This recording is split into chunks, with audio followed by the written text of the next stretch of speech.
hello, freaks. The fuck is going on out there in freak world? And you're like, hey, man, I'm not a freak. But you are. You really are. Everybody is. It's impossible to avoid.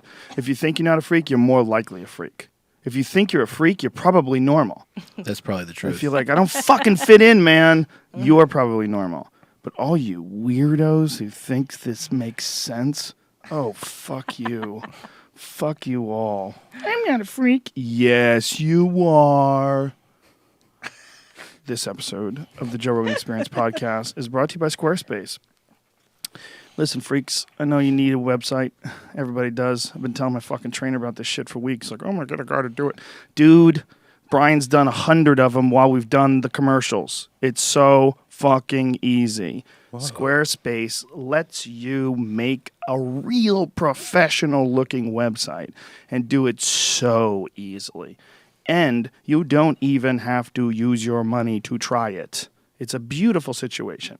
What you do is you try it, you sign up, you test it, you enter in your information as far as like your name and all that jazz. But you don't have to enter in your credit card information at all until you decide that you want to use it. So try it out. Create a website and then go, you know what?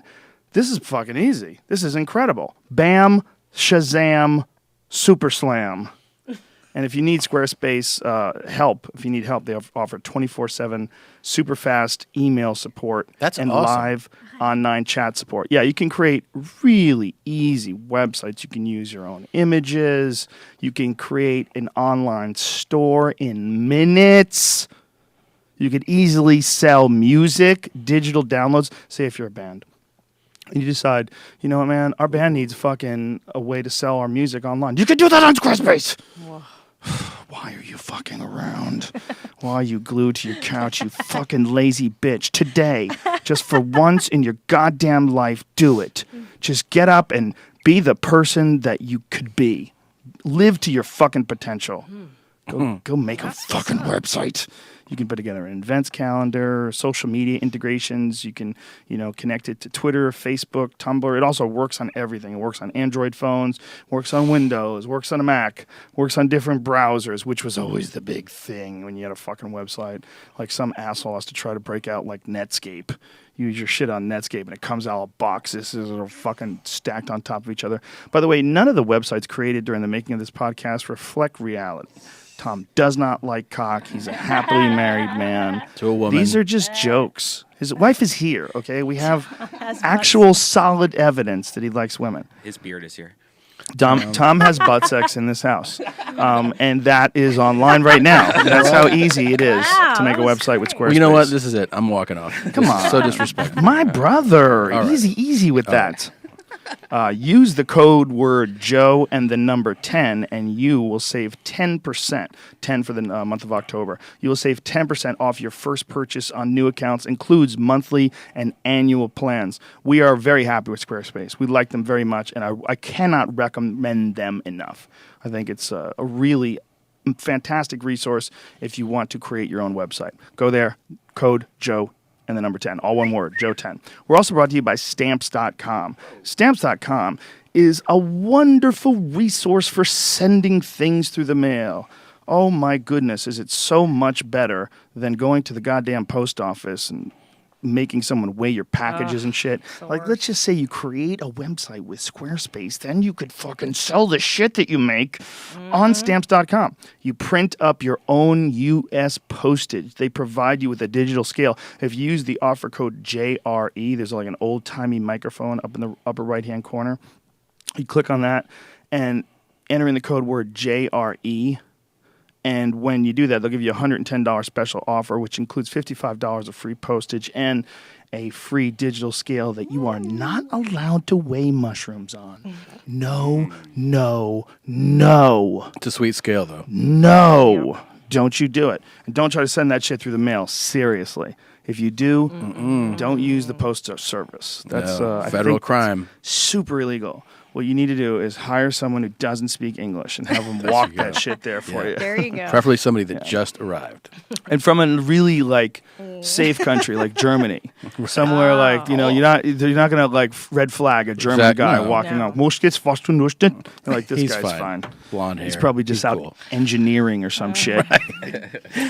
Stamps.com. Use the code word JRE to get your $110 bonus offer. If you've ever seen any of those Death Squad kitty cat shirts that Jonathan Taylor Thomas. that Brian makes. Why do I call you John? Because everyone calls me John. It's my real name. No, I'm reading and talking at the same time. Those are all sent by this service. It's so simple. It's what Brian uses. I've talked to quite a few people that sell things and send them through the mail on Stamps.com because the postman actually comes to your house. You give them the packages and you're diggity done. That's what Tommy and Christine did to sell all their shit. Absolutely. We use Stamps.com before they sponsored your mom's house. Yep. We believe in the product. They do. See this? It's good. It really is good. You guys sell a lot of shit through your mom's house, right? Yep. You're big on what was the one line? The new one? The black guy that's yelling something.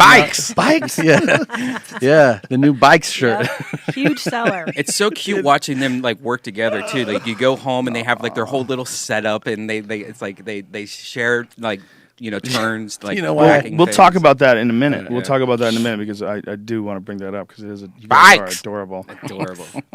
Anyway, that's Stamps.com. The code word's JRE, and use that and get yourself your $110 bonus offer.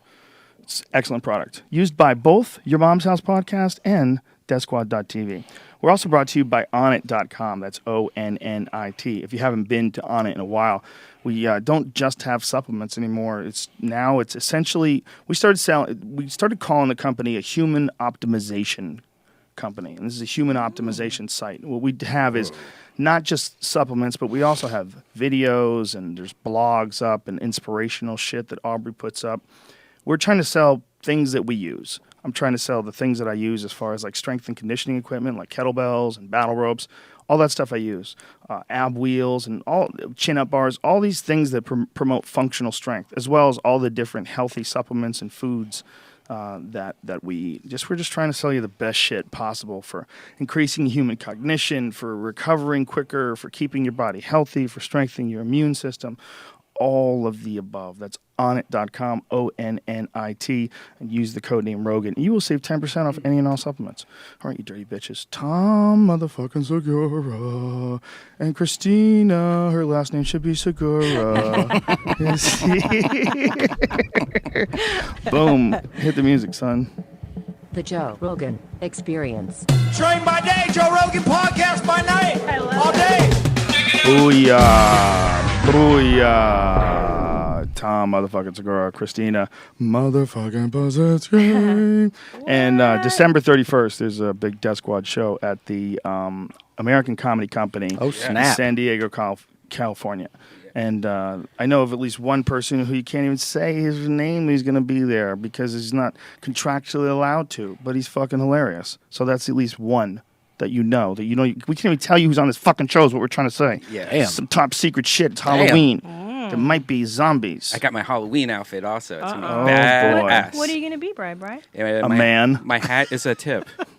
I'm sorry. My hat is a tip. I know what you're going to be. I know exactly what you're going to Your be. hat is a tip. Can I guess? You're a dickhead? You're going to be a dolphin vagina. Yeah. It's a dolphin with pubic hair. This is a mess. And this right now. And this path of thinking and communication. Stop. Brian. What I was going to say is that you guys, when we were talking the commercials, you guys are the only comedian couple that I know where it actually works. That's why I hate generalizations. I hate generalizations. They drive me nuts because, when someone says, well, all these men are angry this or all these women are angry that or, this is that and that. Yeah. Well, comedians, they can never get along together. It just doesn't work. Two creative people, two people that think they're funny together, it's not going to work. And it never does. It's always like either the girl's funnier than the guy or the guy's funnier than the girl. And there's always this weird fucking resentment thing. Yeah. You guys are the only ones that I know that actually pull it off. I know. Where you're both funny. What's and up? you actually are you're really best friends We on are. top Yeah. of being We married. are. Like I for know. like you have this air of it's very different than the air of most couples. You think so? Much different. Much Well, different. I think we enjoy each other. Like we enjoy each other's Legitimately. sense of humor. Legit, yeah. Yeah. And I think he's super talented and amazing. But that's the As a weird thing comic. about it. You both actually like each other. We do. Doesn't make any sense. We support each other. Trying to figure it out. I've been I'm studying guys for years. I'm like, I there's something know. wrong here. It is fun. I didn't I put know it. what's wrong with them. I but didn't I'll find realize it. And then a guy who's married to a comic or was, I don't know anymore because I haven't seen him in a while. But he was like, "Hey man," he saw me at an audition. He's like, "You get pissed like when Christina gets something and you don't get it?" That's the And best. I go, That's "No, super healthy, yeah. I don't." Oh, that's so And he was super like- healthy. He goes, "That's my problem, man. I get super pissed when my wife gets something." And I was like, "Well, Wow. Yeah, that's That's not, not cool. good. yeah." You need to go to a doctor. Word. But that's a natural reaction with a lot of people that have never thought about their thinking. Like Yeah. a lot of people's thinking just operates on momentum. And, you might say, oh, that guy's an asshole. And they might be an asshole in all respects because of the way they behave. Mm-hmm. But it's the paths that get you onto thinking like that are the real problem. Right. It's like a lot of people when they do asshole Exactly. shit, while they're doing the asshole shit, they're barely even aware that they're doing it. Right. They just, blah, blah, blah. They have something wrong with them, whatever it is, emotionally, whatever is an imbalance, and it just comes out like that. But a lot of it is just like, how did you get to that? Like, how do you think about things? Like, what is your choice that you make? Like, when someone, if you feel Man. guilt, or you feel rather not guilt, that was jealousy. If you feel jealousy that because your spouse got something, if you feel that, like you should repel that. You Right. should figure out what the fuck is wrong with Absolutely. that, and go, no. This should be inspiring. This should be wonderful. This should be fantastic. Right. Like whatever it is that's trying to flare up its ugly green head, you got to learn how to suppress that. Some people never do. Or explore why the feeling is there. Yes. Because usually when you're jealous of something someone else is doing, it's because you want that thing and maybe you're not doing what you need to be doing. Absolutely. That's really what that is. Absolutely. There's a lot of that for sure, but I think there's a few elements. I think there's also just a natural competitive element that a lot of people have to fight off, that they don't realize this person is not your enemy just because Right. this person is winning. This person is not Right. your enemy because they're ahead of you in this race. Sure. It's like that's just inspiration. That's just a person. Like if you decide to create a gang of enemies for everybody, you can do it. Yeah, you you can totally do it. can. Or you can have a gang of friends and just inspire each other. That's totally possible as well with the same group of people. Yeah. If everybody gets their shit together. Yeah, we were just talking about kind of the atmosphere that you fostered by being supportive of other comedians, and that's actually very rare. I don't think a lot of people are secure enough But it's also to do indicative that, and it's awesome. of what we were talking about. Is indicative of successful, truly successful people try to make other people, inspire other people to be successful. In other words, 'Cause you're not afraid of- they're not afraid of bringing people along and trying to encourage their success. Well, a lot of people are afraid of losing their gig. Right. A lot of people are afraid of someone bumping them out. But I've got a lot of gigs. I just keep doing different shit, And Yeah. and if I didn't do any of these things, I'll find something else to do. There's a lot of shit out there to do, man. Like if you get tripped up on what other people are doing, you're missing out on Yeah. your own Yeah, life. definitely. Right. You got to look at everybody who's doing something awesome and go, fuck yeah. That's what you got to do. You got to go, that can help me. I see this motherfucker out there humping. When I find out about a guy like who's like a really hard worker, like a Daniel Tosh, who's like, Daniel Tosh is like a super hard worker. Yeah. I put it like, he and I had this conversation because he got accused of being a lazy writer. During that whole heckler thing, someone called him someone called him lazy because of that whole, that whole heckler thing where some woman yelled out, "Rape is never funny." Yeah, And he yeah. goes, "Wouldn't it be funny if 5 guys raped her right now?" Yeah. Like, just Yeah. Which was really funny. rude. But I described that on stage. I'm like, that's actually the move. That's actually what you would do. Like if you're a black belt in comedy, Yeah. it's the equivalent to the counter to the overcommitted Kimura, the far side armbar. Like if you're doing jiu-jitsu and a guy tries to commit to a Kimura but he doesn't have control of his body, you spin around and you take the far side armbar. It's a standard move if you know jiu-jitsu. It's the black belt move. This is the black belt move in a comedy club. Yeah. If someone says rape is never funny, like, oh God, you sanctimonious, self-righteous Right. fuckhead. Yeah. Is it? I Yeah. didn't know. I thought it was I hilarious. thought it was, yeah. How stupid are you? You're making a statement. That's so ridiculous. Of course it's never funny. But it's funny right there. Right. Because he just made it funny. It's Of not course. the actual rape, but the use of the word. Sure. Then he got accused of being lazy. That fucking guy is the least lazy person I know. He humps it. When I go to, he doesn't go there as much anymore, but for a long time, every time I would go to Hermosa Beach, Yeah. he used to live really close to the club. He would come in, and I'm saying, like, if I did 5 spots in a row there, he would have fucking 5 pages of notes and try new jokes every single set. Yeah, he's always working, man. Always. Anybody call that guy's but my point was that I see a guy like that and I get totally fired up to work. I get fired up to like if when I see someone have a new set, like if a new guy comes in town, like Chappelle used to come to the store all the time, and he would come and he'd watch him do like an hour and just, God, I want to go right. Yeah. You know, I just immediately want to go right, and that's a super important thing for artists. You know, you can really waste a lot of energy on that jealousy thing. Oh, it's man. super easy to do, and here's the thing though, it doesn't just waste time. It doesn't just waste thinking, because it takes away from that time and that thinking from really good shit you could have been doing. You could have been busting your ass writing new jokes. Yeah. You could have been thinking about how to improve yourself. You could have been reading a book on, you know, accepting like a new empowering philosophy in your life. You could have been doing so many different things. Yeah. Instead of like tripping out about somebody else. Yeah. But you see it all the time. It's All the like time. it's essentially, you know, it's like when people are like writing like these really critical blogs. Oh, you know, it's like, that one makes me bananas.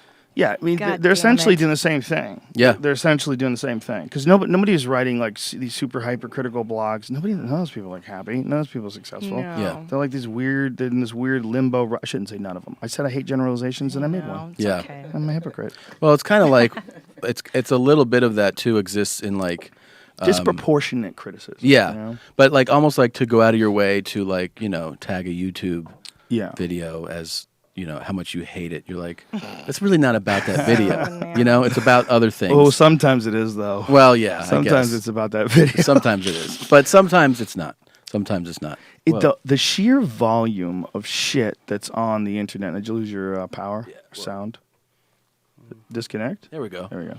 The sheer volume of shit that's on the internet now. I've been writing this bit or been doing this bit on stage lately about the evolution of porn from when I was a child, but it's just it's hard for me to stop and think about a time where nothing came to you from the internet.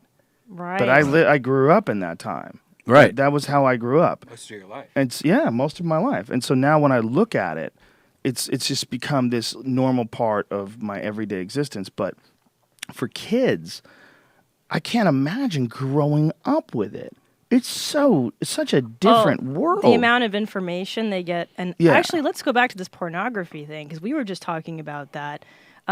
Like the stuff that I saw first, like from the 80s, Yeah. like Ron Jeremy. I grew up on Ron Jeremy, full bush. Like it was Right. always playful scenarios. Like there's a forklift, let's hump on it. Yeah. And now I feel like it's so aggressive, and it doesn't feel consensual and fun as it did in the 70s. Well, there's and still 80s. some Like, consensual and stuff, but the problem is the aggressive stuff is really popular. Sells really well. It's not the most popular thing, but it's so shocking that you focus on it. I Like you guess, find it and yeah. you go, Jesus Christ! Like some of these, I watched this Sasha Grey video. Yeah. It was just like this blowjob gangbang. And I was like, wow, where's a person's head at while all these different guys are just balls deep in her Like face. throat fucking. Very Throat aggressive, fucking, yeah. and she's like telling him how much his balls stinks and ask him if he ever Oh. washes his fucking balls. Then she spits on his dick and just Yeah. and it's like, God damn. Like that's a totally different thing than one of those gig ever. 1980s Ron Jeremy, softer Yeah. era porn. It sounds like just good filmmaking right there. You know? Yeah, I mean those people back then were fucking. Yeah, they Yeah. were having sex and everything. It was all that, but there's such a difference between that and like this thing they're doing now. Every guy is Yes. on like 15 pills of Viagra. Their dicks are crowbars. I mean, their dicks never go limp, and they Right. just stick it everywhere Never in your soft. fucking mouth and your fucking. I ass, did, fucking mouth. Yeah, it's very. It's- That's what I'm saying. It doesn't, and it felt like the Nina Hartleys back then. Those women were like, "I love sex. I'm pro sex, and let's make these movies." What do you think that is? What is? Why is it like that? Like, what do you think? What was led- it like, or why well, is it what do you now? think? Why did that become a genre? Like when it didn't exist initially, why is it a genre now? The aggression thing? Yeah. Because it's a part of humanity that needs to be expressed, and now it is, and it's like you said, there's a bit of a taboo attached, maybe. I don't know, and Yeah, I and think that that's draws probably eyeballs. a lot of it, right? It does. It has changed. I remember I did a joke about it on my Thrilled CD about 80s porn, and then a porn star heard it and wrote to me from the 80s, and she was like, "Yeah, when we did porn back then, it was like we were like a fam, not incestuous, but like it was like we all did it, and we you were buddies with like the sound guy, like almost like what's that fucking movie." The Boogie Dirk Diggler, Nights? Boogie Nights. Yeah. Like everybody knew each other, Yeah. and it was like you knew that camp real well. And I think it was probably a lot fewer people doing it because there's no, you released it on film at that point, like Yeah.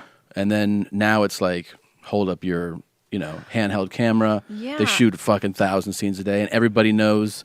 You can put it online, and you gotta tap into a market, right? So there's Right. different genres, and it's all about just creating as much content as possible and hitting every realm of sexuality that you can't even imagine. There's not even porn stars anymore. If you like back in the day, everyone had their porn stars, like their Jenna Jameson and stuff. Like nowadays, though, there's so many girls doing it because of like cam sites and stuff like that. That it seems to like it's just diluted the whole entire waters of. And the tube sites Yeah.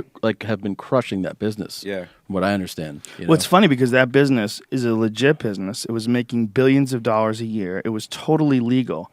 And yet, when the economy collapsed and the internet came along and sucked porn dry, like, literally, like Yeah. porn's dead. Like as far as like the amount of money those guys used to make producing it. I mean, they used to sell DVDs. Yeah. The DVDs would Yes. sell a lot. And like $50 Yeah. DVDs, right? It was like expensive. Yeah, that business still exists to a certain extent, but a lot of it is evaporated. And because it's evaporated, it's the business is, it's been hit hard, but nobody ever thinks about bailing out the porn business. That is the last thing the right. government would ever Right. do. Yeah. I mean, if you think about like you're trying to protect the economy and different businesses are, critical to the economy, Yes. porn might be critical to the economy. To Americans, definitely. Definitely. Definitely. But why the multiple dick thing? Why? Like, are you Feels like doing I'm with it, it to a point. Yeah, like the It's- aggression. And maybe it has something to do about, are we repressing aggression in society? And is that why it's coming out Well, we in definitely are doing pornography? that, especially if people don't exercise. There you go. We're definitely doing that because we're moving towards an era where it won't be necessary anymore, where aggression won't be necessary anymore. I really believe that. I think that that's ultimately what's the reason why people are avoiding they abhor violence and why they hate all the evil aspects of life like war. The reason why all that is because I think the human mind as a whole recognizes that it's operating on some really old ideas that it doesn't need to do anymore. And eventually we're going to move towards a point where there's some sort of complete consolidation of the human race as far as like our ability to communicate with each other. I hope And our so. ability to, I think we're moving towards like this time of not doing all that stuff. I think it's pretty clear. I know. Can I tell you though? I mean, have you done the Middle East? No, I'm Yeah. not going over there. I know. See, and that reaction is right. Yeah, Because I've been there like 2 times, and part of me goes, I sure hope the human race gets it together and we can communicate. And then you go, some cultures are so incompatible with our Western way of being. Yeah. Like, will we ever be able to? I think the internet's going to open all that shit up. I really do. I I think it's only a matter of hope. time. I think you can't hold it back I for more than a know. generation or two. I think eventually it's just going to overwhelm it. Right. The places that it's being kind of repressed now will eventually. Yeah. You can't stop it. Well, you know what forever. you're not going to be able to stop? The death of religion. Never. You're not going to stop That it. is a fundamental human need. To want something bigger than yourself, to fear death so much that you need that. Yeah, I was the actually road. saying No, that he's you're not saying going to that- stop Oh. the death death of of it, that religion. it won't exist in the future. Oh, right. Don't right. You don't agree with it. You Well, think it's always going to be. I don't know if humans will. The thing is that humans are fundamentally they're afraid of dying, right? There's Right. the death drive and the sex drive, as Freud said. Yeah. And I think that humans are so afraid of the unknown, of Mm-hmm. the part we don't know, and then that's a great comfort. And it's existed since we've existed. Yeah, it'll always exist. God. But I think that's just the sense of wonder and also the knowledge that we're finite. That freaks us out. That's terrifying. So in a sense, I agree with you, and definitely the sense that people replace it. So if it's not going to be God, then it's going to be like spirituality and yoga. Yeah, that's what I am. That's I'm where gonna find I'm my at. center. I just feel the oneness of the universe. Or if you've done mushrooms, you go, oh, okay. Yes. Okay, this might get real weird. Yeah, because I think that New Age Oprah stuff is replacing traditional religion. It would be all replaced by mushrooms if they were legal. Yeah. All those dummies would be out of business. Deepak Chopra out of business. Just from shrooms? All of them. Fuck yeah. The philosophy of the world would change. We If were shrooms talking became about illegal. Legal, rather. I think you get a totally different perspective on religion when you live in an era where a new religion finds great success. Yeah. You get to see seeing Scientology. I wasn't there for like the actual inception of it, but like seeing how it has progressed and grown and seeing everybody's views towards it. You have to imagine that there's a lot of parallels for however you view that. And if you go back 2,000 years and seeing Christianity evolve, Absolutely. it's got to be very similar. Oh my God. Absolutely, except know? the distribution of information is much freer. It's much freer, Back yeah. then, it was much more secretive, and when Constantine and all those bishops got together and created the New Yeah. Testament, they got to decide. People got to decide what stays in, what goes out. Yeah. They got to So decide what they crazy. put in and say, it's just, come on. But it makes you want, like when you go, because you hear a lot of, people obviously be hypercritical of Scientology, and you go, this is absurd. They criticize everything about it, and you go, well, if you go back, how is Right, your right. thing more valuable? The Catholic Church was Right. tithing people. You're as talking well, about yeah. angels and saints, and immaculate conception, and like, well, Right. you're like, yeah, but we've been doing that for a couple thousand years. Yeah, that's the that's only true. argument is that it's way older. But There's why a is- new scholar that claims, or a new published work by the scholar that claims that Jesus was a creation, and that the Romans made him up as a hoax. What? Yeah. He's the author of a book entitled Caesar's Messiah, The Roman Conspiracy to Invent Jesus. It asserts that Christianity did not begin as a religion, but was actually a sophisticated government propaganda exercise used to pacify subjects of the Roman Empire. His take on Jesus is not new, apparently. In 1844, Karl Marx famously declared the religion as the opiate of the masses. History is filled with skeptics, blah, blah, blah, blah, blah. It's based on what he described as an important and revealing parallels between a first-person account of first-century Judea, which was an ancient Roman province known now a part of Israel and Palestine, and the New Testament. Sequence of events, locations in Jesus' ministry are more or less the same as the sequence of events and locations of the military campaign of Emperor Titus Flavius, as described by Josephus. Atwill wrote in a blog on his website. Isn't it cool that they were like Josephus? That would have been your name. That would have been my name. Or it would be your name if you live in like Virginia. This is Josephus. Josephus makes the moonshine. There's moonshine you can buy at the store, but that's bullshit. Ass tickle. You want to get it from Josephus. We got to use hickory wood. If you don't use hickory wood, you ain't making good moonshine. I like a little peach sometimes, a little peach wood. A piece of hardwood. Piece of hardwood. Tickle and popcorn and Josephus will get you what you need. Tickle Yeah. has his own show now. So who knows whether or Tickle not this guy's deserves a right. show. But it makes sense.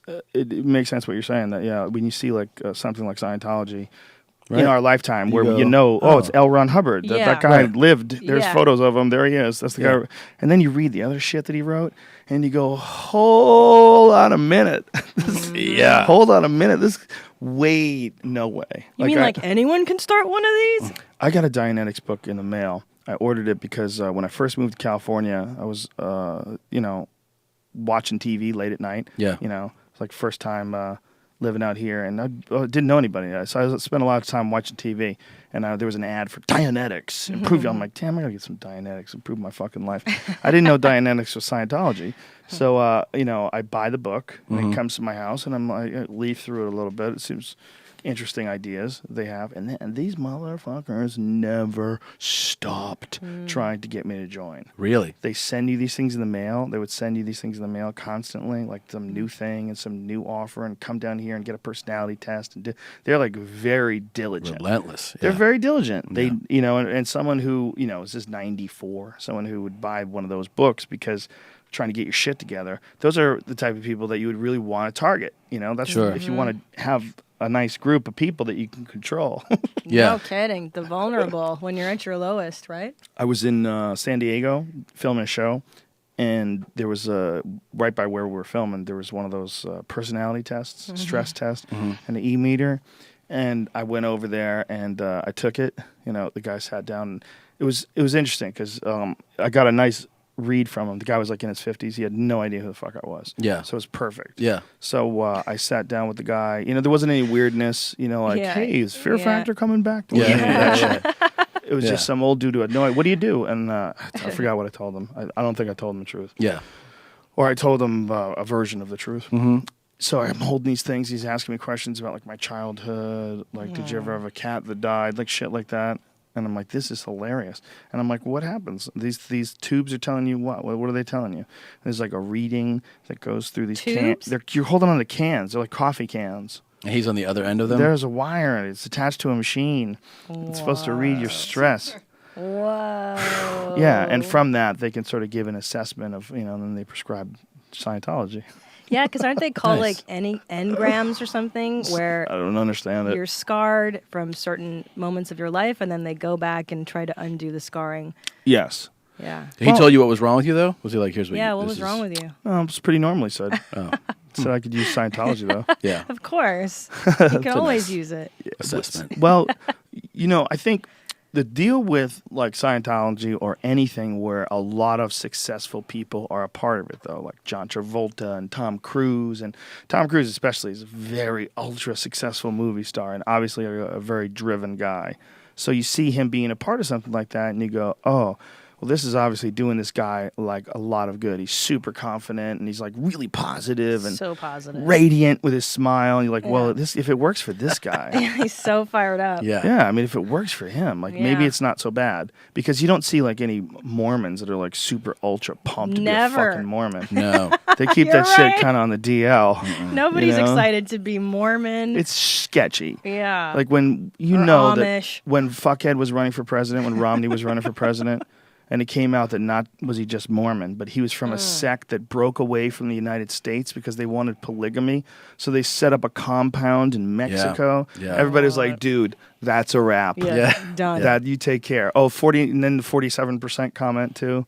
Oh, right. People that are not going to vote for him yeah, anyway. it's awesome. Yeah, those two things were big. That you can't. Your dad was born in Mexico. His dad was born in Mexico. That's why his dad could never be president. That's why he was running for president. I He was born in America. His dad is a Mexican, like from Mexico because of Mormonism. Because they Yeah. all moved down to Mexico. They denounced U.S. citizenship. Wow. So they could fucking set up a compound where they could just ball. Yeah. They just wanted 8, 9 wives. They wanted to not be locked up So for it. un-American. Yeah. Can I tell you, I love that show. Have you ever seen? I don't watch it frequently. What is this? The Mormon show? All the wives, sister wives. Oh, the Yeah. HBO show. I don't think it's on anymore. No. You no, know Was it, the, you're talking about a reality it's on show? like Yeah. TLC. Yeah. Oh, it's a reality show. Because I don't know if you've seen The Wives, but No. my favorite part of the show is that this guy was like, "This is going to be awesome. I'm going to get 5 hot ass chicks. We're going to be doing orgies," and they're all so fat and out of shape. Like they're Of course. sister no pigs. competition. Yeah, they're the pigs, and it's so great because like it's totally the opposite of what he wanted because they pump out kids every year, Right. and of course, like How do you know that's what he wanted? I imagine because you know why? Because he gets a hotter model. Like every 5 years, they allow him to get like a new 20-some-year-old, version, and then yeah. she Really? balloons over Right. the course. So they of, start like, pretty good 5 looking. years. Yeah. Those other girls are probably poisoning her while she sleeps. For sure. They want to keep her fat. For sure. Yeah. Right. I think Vice did, at least on their YouTube channel, I think they did a profile on Romney's Mexican. Past. Yeah, and Yeah, like, they definitely did. Yeah. Because Shane Smith came on the show and told us about it. it's pretty awesome. What they did was awesome. Yeah, well, they're badass. Yeah, they're badass. Yeah. The Vice is gangster. They go everywhere. Yeah. They're what the journalism world has been needing for a long time. Yeah. Like they get a lot of heat. They get a lot of heat from the New York Times. They got a lot of heat from legit journalists that like somehow or other didn't think that their work was up to standard. look, you guys are being silly bitches. They had introduced a lot of people to a lot of really crazy shit that maybe they wouldn't have known about, and they cover everything. From They're informing them. The garbage patch in the middle of the Pacific to what's going on in North Korea. I mean, they went to North Korea and fucking hung out with everybody and ate dinner, and they were traveling around in North Korea filming these things. I remember it was awesome. Yeah, The North Korea one was awesome. They give zero fucks. Yeah. That Shane Smith is a bad motherfucker. He goes to Africa and hangs out with the cannibals. Yeah. He's hanging out with the Liberian cannibals. The guy's talking to him about eating babies, how he's killed the innocent children of the enemy and eat their heart and drink their blood because it makes them invincible. General Buck Naked. This guy used to fight naked. They called him General Buck Naked. Whoa. He's killed thousands of people, and he got away with it because he became a Christian. So when he became a Christian, they absolved him of his crimes. Yeah, Wow. lucky. Yeah. Yeah, fascinating. Neat how that works. Vice was right there, man. Right there, covered that. Fascinating shit. They were and they were in North Korea. They did an awesome profile of North Korea before Kim Jong Il died. Yeah. And like seeing how they got in, and like the reality of like being in the capital city in Pyongyang, and like the way the hotel, like everybody was like basically, you felt like they were just being watched. They were being spied on by everybody, and what they were like, they brought them the food. And he said that, what I mean, like to like lay out the red carpet for them, but it was basically all unedible. I think he said like it wasn't good stuff, and then they took everything away. Nobody else was eating. But Well, there's no one else in the restaurant. No one else They there. pretended it was a restaurant. Right. But it wasn't a restaurant. They just set it up. Yeah. They set up where they were going to cook for them and made it look like a restaurant. Yeah. Yeah, there was no one else So there. crazy. They And just did it. Look, It's we so live a good crazy. life over here. The movie studio, and they're like, we've done like the Kim Jong Il's directed like 800 movies and stuff, but he consulted on 13,000, and he was like, wow, that's a lot of movies. He's like, yeah, he's amazing. Consulted on Yeah. 13,000 movies. It was There's amazing. one Lisa Ling did ages ago. It's on Netflix. I watched that a while back. And some guy escaped who worked in the guard tower. Did you ever see this? He got out of North Korea. And he's like, the minute I got under a fence, the guy that he was with got trapped under the fence and died immediately, was electrocuted to death.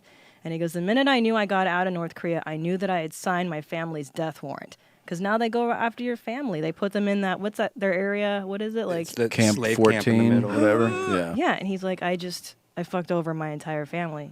I mean, how do you deal with that kind of a guilt? I don't know. Wow. Yeah. Yeah, if there's the big argument. If the United States was really trying to like clean up evil in the world, Right. that's the spot we hit. For the sure. problem is they're poor as fuck. They're Yeah. poor as fuck. And If they're all they were brainwashed. really trying to liberate, a lot of them are brainwashed. Yeah. You're right. It's bad. I mean, what they're are you going to do with scared. them? You know? Well, you would have to fucking free these people, first of all, and then you would have to slowly sort of reindoctrinate them to the idea of freedom. What they're in one of the last great dictatorships, and it's 2013 with the internet and everything, and with your neighbor to the south who used to be connected to you, used to be your former countrymen, are banging out cell phones and TVs and fucking massive electronics and cars and constructed things. And all you bitches have your lights out at night because you can't keep your electricity on. Like, if you wanted to see what works and what doesn't work as far as happiness and a good population, you need to look no further than South Korea and North Korea. Yeah. There's the difference between living in a dictatorship and living in a democracy in the same country, the same patch of land. Yeah. I mean, you can't control people. They don't like it. It doesn't work. And it's sort of what we were talking about earlier, about like the ideas of being generous and helping and loving, or being a fucking weirdo who's trying to control everything. Yeah. It applies to people. It applies to governments. It applies to everything. Yeah. Absolutely, right? You can't build walls to keep people in and out. Look what happened in East and West Germany. The same goes building walls to keep Mexicans out. It doesn't work. Well, it does work. That's why there's a Mexico, and that's why there's the United States. But I the mean- question is it a good idea? Right. It doesn't work totally. You know, Right. it doesn't work 100% of the time, but it probably works 90% of the time. You know, if it was wide open, there'd probably be Oh no my one in God. Mexico. He's so That great. shit would empty out so quick. Yeah. It would Do be. you think, really? Oh my Really? goodness! With the Think they would all quickness, come son. Oh my God. The United States would double in population in a week. Yeah. It'd Well, be we got a lot of room in the Midwest, don't we? Well, there's people that would love. I mean, there's parts of Mexico that people love. You know, there's a lot of people who live in Mexico City. They love it. People would Buck come up Buck here. Angel lives in Mexico. Yep, Cancun. He loves it. Yeah. She loves it. Yeah, It's awesome. He loves it. he loves it. I would. I think that we I was would. trying to be like politically Of correct. course. Backfired. I Yeah. know. The economy though, people would come here to make money. You know, that's why people would come. Yeah, 100 the million. economy and also the I see both sides of it. I see the logic in controlling our economy and not allowing people in because it allows you to maintain at least one area and try to keep it viable. But the idea that somebody should be locked out just because they shit out of luck and were born in some terrible impoverished town in Mexico, and that they can't ever get out of there and come up to where it's awesome. Yeah. That seems to me like the only reason why that would exist is because we as humans think that the idea of managing the whole world is just too daunting a task. So we have to block it off in little chunks, apply philosophies in those chunks, and then enforce the borders. Because like we're not ready to combine. We're not ready to combine yet. Because if you're ready to combine, the number one thing you got to do is you got to fix the poor spots. You have to fix the poor spots. But don't you feel like one day we'll have a universal citizenship? It won't be about this nation versus that. It'll be, passports will be a thing of the past. It's possible. Yeah, man. We would have to get over a lot of shit though. And we'd have to like strengthen impoverished areas. There's got to be a lot of money in rebuilding shitty neighborhoods, just like there's a lot of money in rebuilding things they blow up in Iraq. Yeah, I was just going to say, look at Iraq. Yeah. I don't know if it's a success or not. We just need to get Halliburton involved in community centers. That's a great idea. If Halliburton got involved in community centers, just rebuild Detroit. Oh my God, the contracts would be billions. Yeah. The jobs would be intense. Absolutely. It'd be amazing. Right now, that'd be amazing. Flint and Detroit. Yeah. I mean, I don't understand why it's okay to build shit on other parts of the world that we blow up, but not build shit that just fell apart on its own over here. I agree. We were in Detroit for that sci-fi show, and we went to... I saw that one. We went to Zug Island and Yes. we went around that area, and wow, it's depressing, man. Yeah, You can buy a house for $100. I'm not kidding. I know. Yeah, I saw that because, the government just gave or loaned, I don't know, which one of the two, Detroit, a lot of money. Yeah, well, it needs it. yeah, and they were saying that, like, I mean, this is like a little thing, but like 40% of light posts, at night don't work in Detroit, in the greater bananas, metropolitan area. It makes sense. The average response time to a 911 call is 58 minutes. Oh my God. So that means, fire, ambulance. Oh my God. It's a long fucking time. That sucks. For an average. For an average, right. And what's really incredible is that town was created basically on the business that was like one of the best businesses for the United States ever. Yeah. The automotive business. Yeah. Dude. At one point in time, they were rocking. Like was my the friend best. Justin was on the podcast, and he worked in the Ford factory. My for dad years. worked in the Chrysler factory. Yeah, and it was people could make a good living. And Yeah. they could support a family, and they churned out these cars.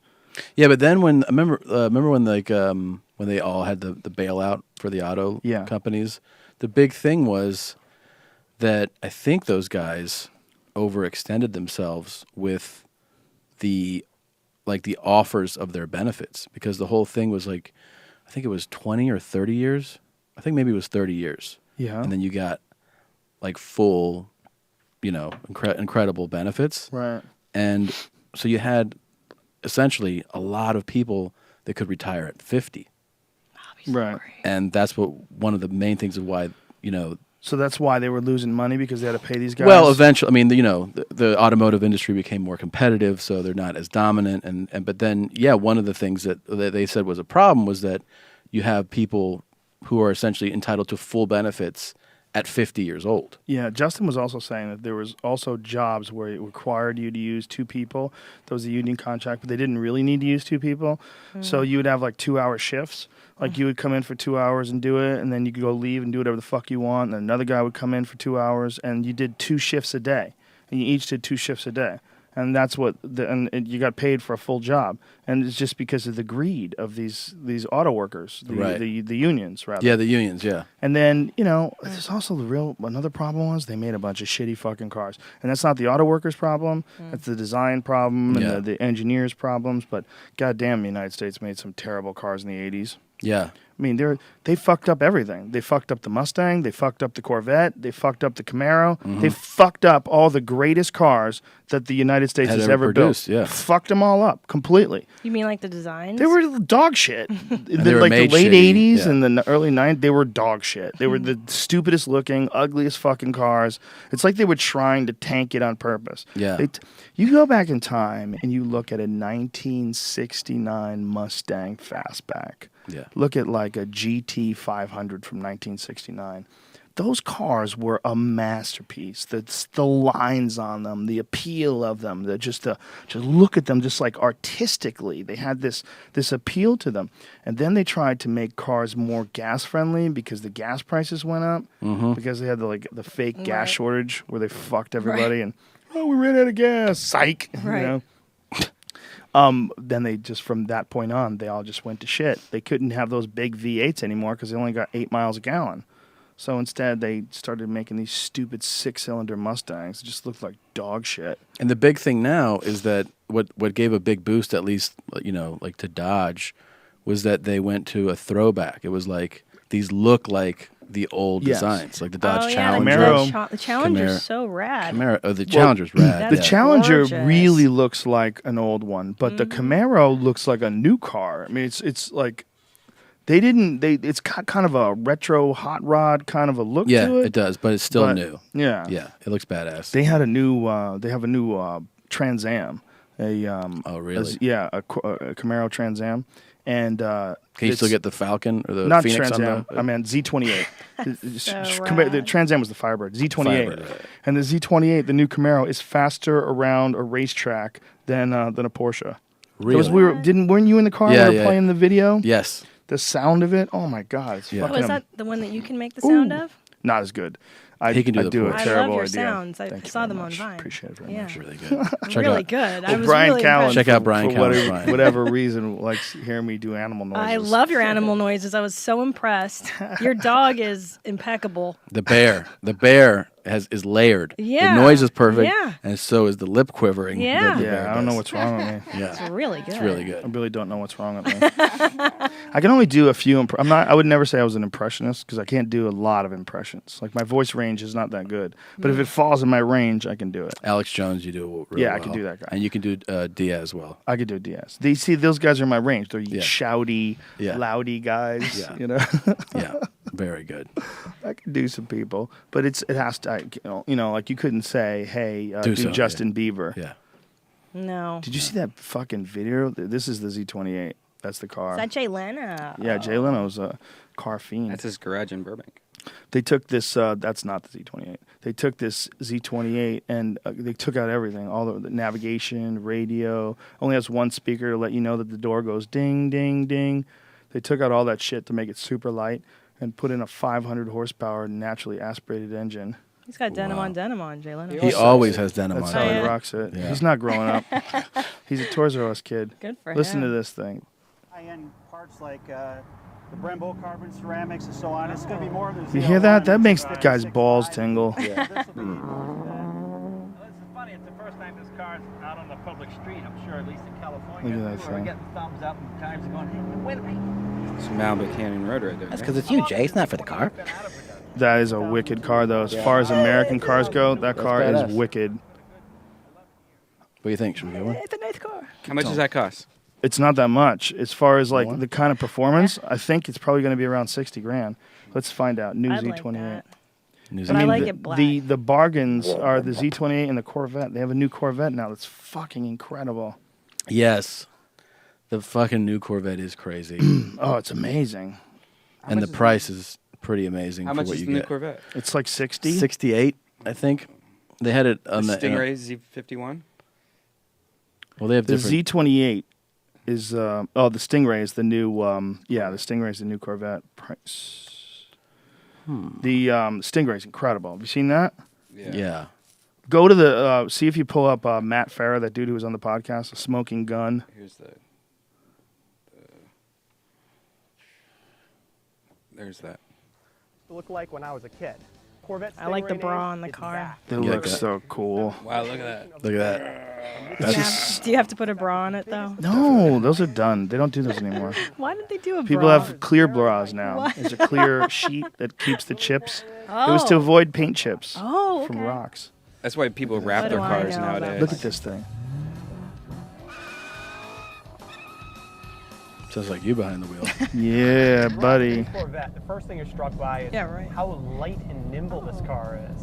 This is Look a at the pretty big seats, car, man. But you know what? With each generation of the Corvette, it seems to get a little bit lighter, a little bit smaller, and a little more agile. And this one really feels like the best one yet. It's a sick car. I just love that America's finally figured out how to make cars that don't suck a fat one. For the longest time, they were dog shit. I got a Ford Mustang just because I knew that Mustang didn't take money from the government. They didn't take a bailout. So I was thinking about I wanted to get some sort of American hot rod. So I got a GT 500. I remember that. That's why I got it. I got it because of the fact, and because it's pretty badass. Yeah. They figured out how to make fun cars again. Yeah. They figured Was out that a how to- Shelby? Yeah. Yeah. Yeah, those things are fucking That thing, awesome. that rumbled too when you start that up. It's very manly. Yeah. This is even more manly, though, I think. The Z28. I might have to purchase one of these motherfuckers. That's what I'm saying. That's what I'm saying. I want to support, honestly, like, no bullshit. I really do want to support American car companies that are making cars like this. That's great. Are they making them in America, though? God, I hope so. Volkswagen just I hope they don't switched give them to Mexico. no other peoples. We have a lot of Volkswagen? foreign. Volkswagen just went to now in Mexico. That doesn't seem like German to me. Don't we have foreign though plants here for like? Doesn't Porsche make Everything. some Porsches in Alabama? That's a and good question. I don't know. BMW in South Carolina. I know Honda does.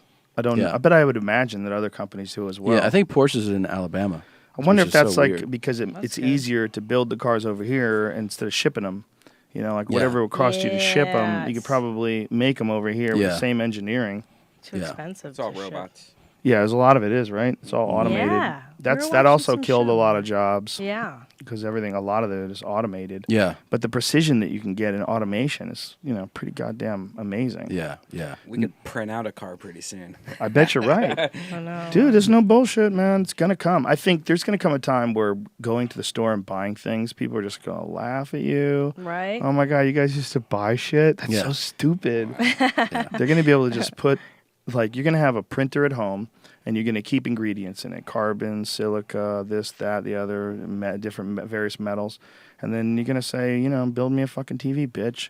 And you enter in your credits for the design for the TV. And you get on your iTunes account, it charges you for the design for the TV. That's what you pay, like a design license fee. And then you have to pay for the materials. And then I think everything will be way cheaper. Except the machine. The machine's going to be a motherfucker. Yes. But it'll be just like cell phones. When cell phones first came out, no one had them. I know. They were super rare. Now, you go to any place in the world, people have cell phones. I was in Brazil, and, it was in 2003, everyone had a cell phone. Really? People have cell phones. They're everywhere. And it used to be prohibitively expensive for poor people. Do they have the Not backpack anymore. thing where you have to put the phone? I remember that. They have What's regular up, player? fucking Yeah. little Android phones and iPhones and shit. Remember They're car everywhere. phones? Oh, My yeah. dad used I to actually have like one of that. those, I Yeah. had one. I had one installed in my car in 89. Those were dope. I would like to Big-ass have one of car those phones. again. Just the clip in. Yeah, it was nice. Yeah. It's nice, right in the center console. Yeah, it was a cool thing to have. You would you'd be on the phone. Hello, I'm driving right now. Yeah. It was people are, impossible. Blow no people's fucking way. minds. Nobody believed it. What? Nobody. But you would have roaming charges everywhere. Oh, is that right? I didn't even know Oh that my half of God! it. You were only allowed to use it when I had it. You were only allowed to use it in Boston itself. And when I would go outside of Boston, I would enter into a roaming area, and the roaming areas would be ridiculous. It would be $1 a minute, $1.95 a minute, or something like that. And it was just a few hours from your house. It's not like today, it got real competitive, and today you could go anywhere and your phone works everywhere. If you go internationally, you got to pay rates that are different because they have to use their service. But in the United States, it's essentially wherever the fuck you go, you're all right. So crazy. But I was in Western Massachusetts. It's 2 hours from my house, and it was roaming. Just you had a really little area. Even in Massachusetts, you And it's had a roaming. mobile phone. Yeah. What was that bill like? It was stupid. It was unbelievable, and I had no money back then. I was like, oh God. Yeah. Dude, do you realize I didn't have a cell phone until I graduated from college and entered the workforce? Just thinking about being 16 years old, waving goodbye to my dad, getting into my 87 Chevy Nova and just taking off for the night. And my dad not knowing where I was, when I didn't have a page or nothing. And I would just, Go. come back at 2 Bye-bye. in the morning. Yeah. You were shooting porn. I was shooting porn. I was Yep. doing H. Yep. I was stripping. Smack. Can you believe that? No, I know. You didn't. That's the thing Dude, is. you didn't even have Look to. at this. This guy's got one. Oh, There you go. What's up, man? What? Look at that. Radio Shack keeps you in constant communication. Holy shit. Transportable cellular telephone. I bet the battery's better than your What's up, iPhone. dog? Yes, Yeah. it's right Oh, here. it's massive. Look at that thing. Is that a for you. fucking phone? Yeah, it's Bill Gates. the merger. 500 shares. The affordable The transportable dad takes the cellular phone. telephone. Son, don't you do it. That's a cockblock video. That's what that is. Sophisticated cockblocker. Dad's a hater. Kid's Yes, smarter than him. right? He's got his big stupid phone. The kid's on a little laptop. Meanwhile, it's like 1918. When did they invent laptops? Oh my god. The kid had a laptop. Oh, What yeah. the fuck was that Yeah. thing in his lap? I So the think that was typewriter? I think it was one of those word processors. Remember those like Oh, word I had processors? those. Hewlett Packard. Yeah, it's trying to let you know. Geniuses are ahead of the curve. I've had a cell phone forever. Like I said, I got my first one in '89. 89. That's Yeah, good. and then I couldn't afford it after a while, so I think I probably got my next one in '93, '92 or '93. Got some big stupid Motorola brick. The It's brick. called a StarTech. Yeah. Click, and it had an extended battery. The Nino Brown. Needed that extended battery. No, it wasn't that big. No? I didn't have that one. I know what you're talking about. I had Yeah. a girlfriend that had one of those. The Nino real Brown. bricks. Yeah, the brick. My brick was a flip brick. It flipped. Oh wow. Yeah, my first one flipped. I never got the full brick. I still see. I think the Motorola Razr, which came obviously much later, Yeah. is the perfect fucking cell phone. It really is. Yeah, it's awesome. Yeah, it was but a good one. Cameras it's suck. not good enough. Yeah. Right, it's not good enough. It just can't fuck with today. Right. It doesn't have a browser. It's like we don't want just a phone anymore. We want a phone that does everything. I could do my banking on this phone. How crazy is that? Not just banking. I do. I mean, I do anything I want. I set know. my DVR when I'm in another country. You know, I can go. Oh fuck! I forgot to tape the fights. It does it. Just records it for me. That's incredible. Bananas. That's madness. Uber. I know. Uber. Yeah, Uber's incredible. Amazing. Yeah. How about just sending videos and pictures to people and Yeah. shit? And how fucking little it is. Have you used I Uber? know. How little that bitch is. I know. Oh, it's yeah, so I use it all amazing. the time. Really? It's one of my Great. favorite things ever. It's What? great. Which one? Uber. Oh yeah. Our neighbor was just telling us about that. Yeah, we're not on that yet. Duncan called me. such Dude, nerds. have you done this Uber? I'm in a car right now. I'm never driving myself again. That's cool. I saw Duncan the other day and he Ubered and he doesn't even do the Uber X. He gets like the SUV one that comes up and he just like walked in there like a pimp and like it's just crazy. Like in 3 minutes you can have like pretty much a black limo pick you up for Nice. cheap. Yeah, I mean, and the tip is built in. Yep. You know, I tip them extra, but the tip is built into the thing. You know, it's Yeah. nice. It's so easy. You just get in, get out, say thanks, bye, That's great. and then you got a limo ride. And then don't you review them or something? Like yeah, that's yeah, their yeah, incentive yeah, to be good yeah. to you. Yeah, yeah, yeah. That's awesome. It's a nice car. Yeah. Oh yeah, yeah. It was. It was we used it in Manhattan a couple of times. Got SUVs. They were nice drivers. Everybody was cool, respectable cool. We gotta folks. do The last that. Uber I went to, the guy said that he gets a lot of people that are just ballers. Like, hey, I want to go to Vegas, and so they'll Uber from LA to Vegas, but then he has to drive fucking back, by himself. You Wow, know, that's a long but haul. somebody the other day went to Salt Lake City because they didn't have a car and they wanted to go home. So he said it was like $2,500 Uber to What? What? Wow. Whoa. How much is his plane ticket though? If you go in first class, that might be better. Yeah, Definitely Yeah, better. Right. Yeah. Yeah. For I've Salt done Lake, Vegas before. I've done Vegas in a limo before, but it's God, it's a long drive. It is. Really? It's a long drive. What is it, like 4 hours? I've driven 5 it hours? too. It's, yeah, 4 hours. It's a long drive to do in one day and then go do something. Yes, it sucks, Yeah. and it's You boring. just feel spent. Oh. Desert. It's also if you get stuck in traffic there. It's Oh, dude, heinous. it's the worst. That's a road that was designed back when people were driving Model Ts. It's a stupid Right. 2-lane shitbag road. And it's just going through these desolate areas and broken down. And you see just Yes. nothing but brake lights Yeah. for Yeah, hours. devastating. And the weirdest thing is like there's the first sign of like the casinos that come up. Do you know what I'm talking about? Mm-hmm. They're like the crummier ones. You're like, Yeah. who's staying here, dude? Right. 20 minutes this way. There's cooler shit. with a broken roller coaster Yeah. out front. Why are you There's staying probably here? a great documentary in that if we wanted to make it. Right? If we Mini all Vegas? wanted to just go to that place, Yeah. that one go spot, there. and It's like do like super a show, far south. Yeah. do a Let's show do there, Yeah. and bring It's like roller coasters and shit, though, Yeah, right? it's so bizarre. Bad fucking roller Can coasters. you imagine though? That would actually be look you, me, and Diaz doing a show in a casino there, in the middle of nowhere. That might actually be fun. So random. Yeah. We could bring people in there. Yeah. You know? Nobody there would expect what's going on. Yeah, it would be a fun hangout. That would be a fun hangout. Just call it, disaster in the desert or something like that. Every one of those places has the thing like these slots pay. That's what it says for like Loose. we got the loose slots. Loose yes. slots. You're like, ooh. We got real loose slots Okay. here. Why are you going to go in? Stanhope has been doing a tour of really shitty spots. That's such a good idea. Bill Burr wanted to do that too. He wanted to do one with me and him, go to like the worst places ever. I'm like, boy, I don't know. It sounds novel, Right. but wouldn't it be better to go to like Houston? Direct Somewhere flights. awesome. Yeah. Wouldn't it be better to go to like Chicago? Like, hey, you Right. guys got to get out of there. Yeah. I'm not coming to you. It's only helping you if I come to you. It's not.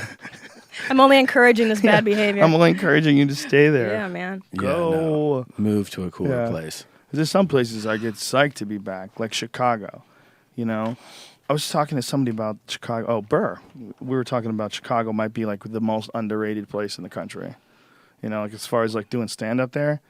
Chicago's great. It's one of the greatest places of all time to do stand up. Yeah. I've only done Schaumburg. It's really the Schaumburg Improv. It's more of a suburban thing. Yeah, mhm. Yeah. I do the theater, the Chicago theater, and it's in in the city, and it's different. They're on the ball. There's some smart fucking people. Yeah, I enjoy the Midwest for stand-up. I love Ohio. Love Ohio. It's fantastic. Like, for some reason, the Midwest really gets it, and they're down. They have a good Yeah, I time. did one of my best specials there, Talking Monkeys in Space. I did that in Ohio. I did that in Columbus at the Southern Theater where Mae West worked. Oh, get out. Yeah, and that's cool. W.C. Fields and Mae West. O.H. That's awesome. Yeah. That's one with the stars in the background. Yeah, That looked really, really good. Yeah, those people are like, I always feel like people in like Columbus and people in like Chicago and people in like Milwaukee, they're like smart people, but also they have that Midwest like down to earth thing going on. Yeah.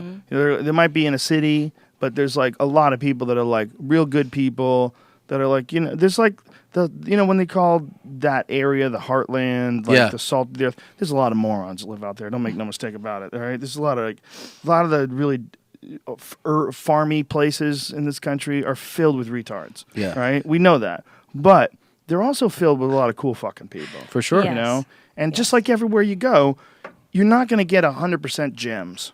Right. You're just not. You're just in. Just there's like always in a LA. trade-off. There's turds Yeah, in there's LA, always- too. Fuck yeah. And Yeah. the ones that are turds, they throw off your perceptions. That's like right. I've had people say, oh man, I went to LA, man, I went to this party.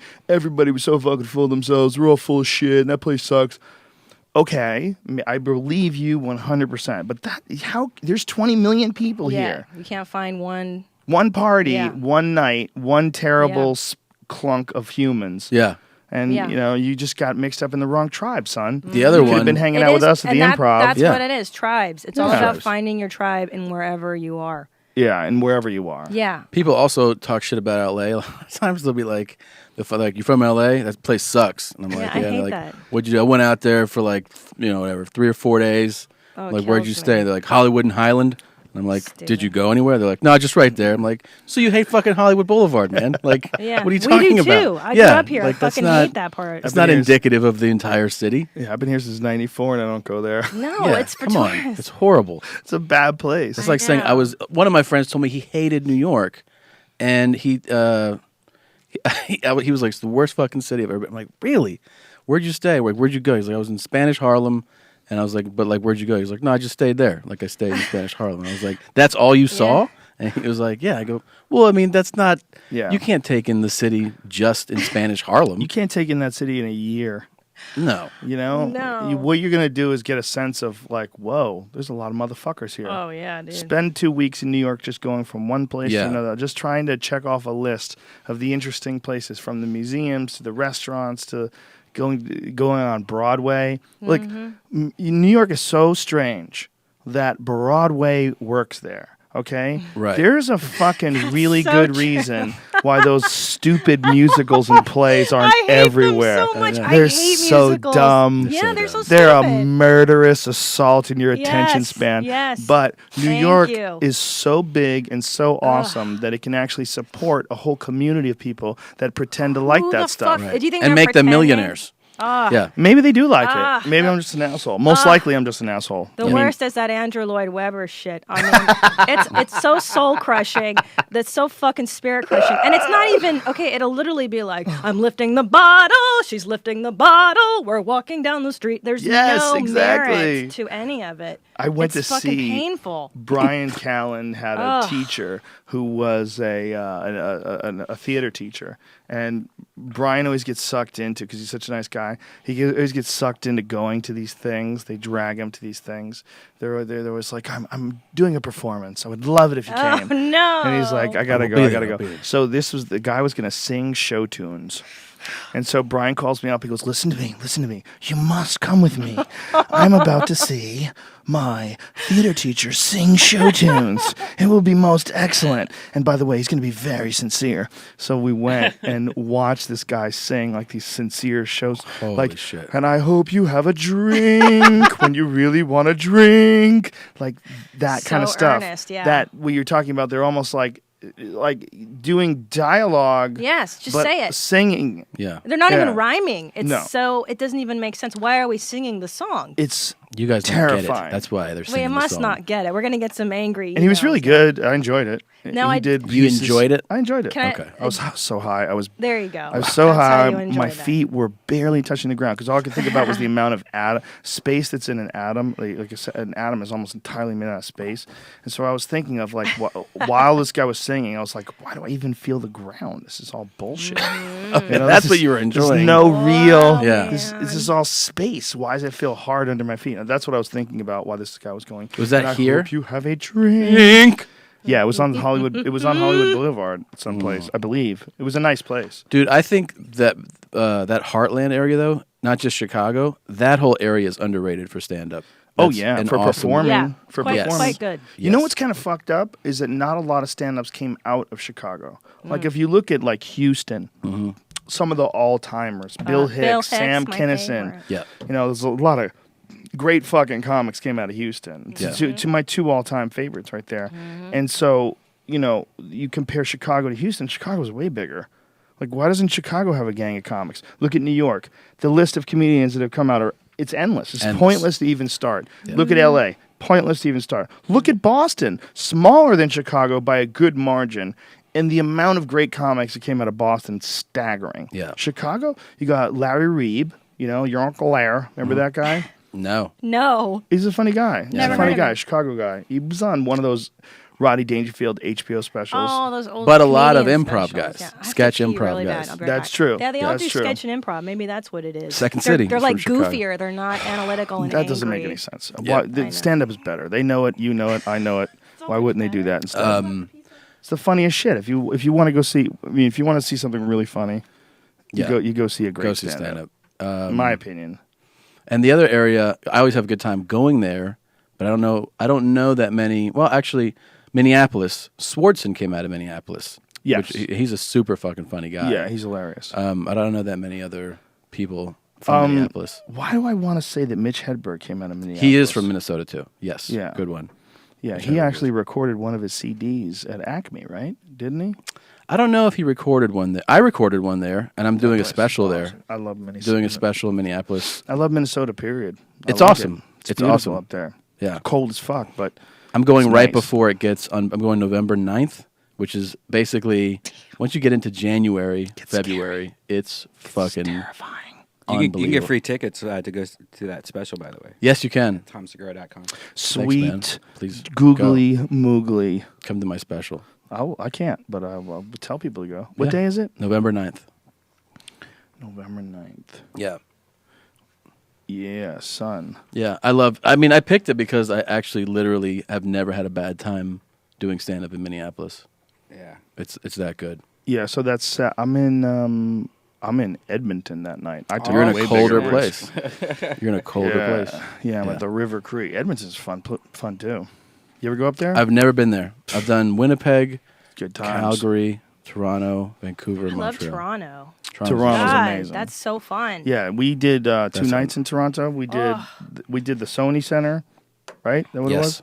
We did the Sony Center one night, and then the next night we did Second City. It was fucking incredible. Wonderful. Incredible. Unbelievable. And the people couldn't be nicer. Like the people that Yeah. you run into there, Oh my God. they're like it's like a weird utopian city. Yeah. Yeah. It's it very really strange. is. They're super nice up there. Canada is just nicer. It's I've wondered many times to try to figure out what it is. Like why are they nicer? What is it? Well, I have a friend from Canada, my friend Shane, and he claims it's because when you have, they kind of have more of a support system. Yeah, like the government does take more of your money, but maybe it's because they take care of your health, they take care of you a bit more. And he's like, we don't really have a need to be as competitive. No guns. Like, I also feel like They have plenty of guns. They do a lot of hunting up yeah. there. But I remember watching the news in Toronto, and it wasn't like that wasn't a big deal. It was just so matter of fact. Like there was not a lot of sensationalism added to it the way we do. It wasn't like be afraid, everything's terrifying. It was like, well, today what happened is, blah blah blah blah blah. You know what? Also, they don't have a guilty conscience as a country. Mm-hmm. They're not out there raping the world. Yeah, maybe that's it. They're a part of some of the adventures that we go on, Right. but they're like Yeah. the dude that lives in the town that gets dragged along. They're not like the crazy asshole that organizes the hit on the other village. That's right. You know? Yeah. They're just, I don't know. I think it is less, has that less, we're number one, you gotta fucking Yeah, we love prove being that you're number number one. one, all that whole mantra. If you stopped and thought about all the fucked up shit the United States does in Dude. all the different countries, and like how many people must be like upset at the idea of the United States as a whole, not its real citizens like you or I, who really don't have any part in any of this stuff, but somehow or another get lumped in on the same team. And we benefit from our empire. Yeah. That's a problem. We Fuck yeah. are on this team, and we benefit from this expansion, from this conquering of other lands. That's how they keep us invested in it. Sure. And that's when you hear like an Ann Coulter. It's like, yeah, so we got to go to fucking war for oil. Yeah. You know, people get real squirrely when it comes to that stuff. And I see their point.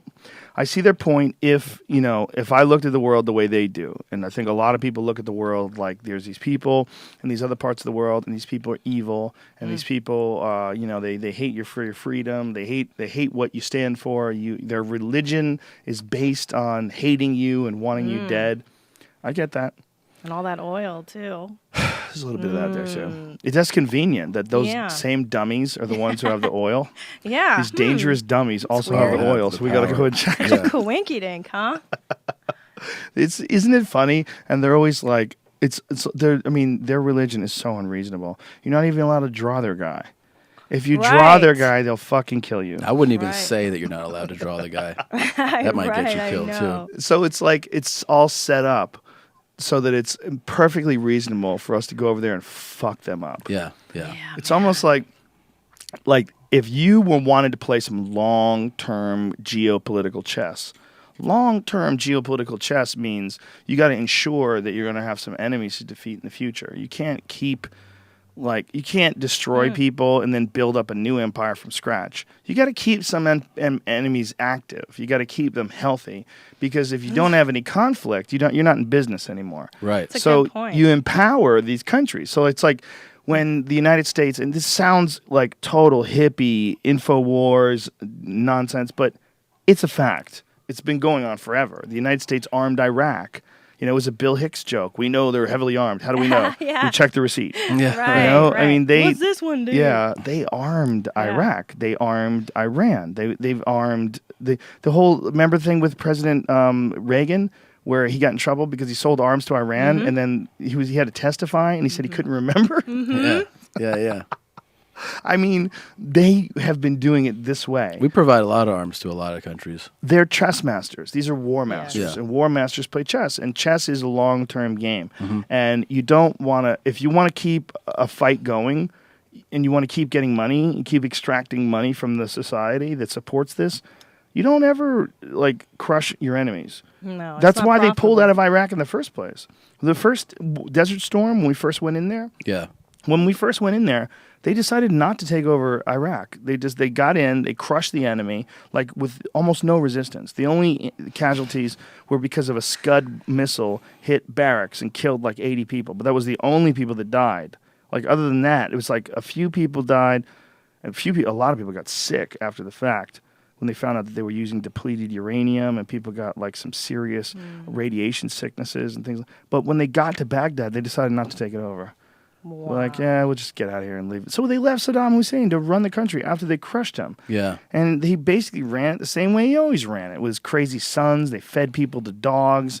They were, They were savages. unbelievable So savages. ridiculous. And but I believe that in the long-term chess game, it's important to have a boogeyman, because if we Yeah. wanted to go in and take Iraq, like, we can't really justify going to war unless something happens. And the only way something happens is if other people have some kind of power. So they always are going to back off a little. They're always going to let there be just enough enemies out there. And now that it's not even like country-based, it's like terrorism. Like back in the Nazi days, in the World War II days, they fucked up. They had to call them Nazis. They called them Nazis. We defeat the Nazis. Now what? Those fucking Russians. I don't like the way they're looking at us. Yeah.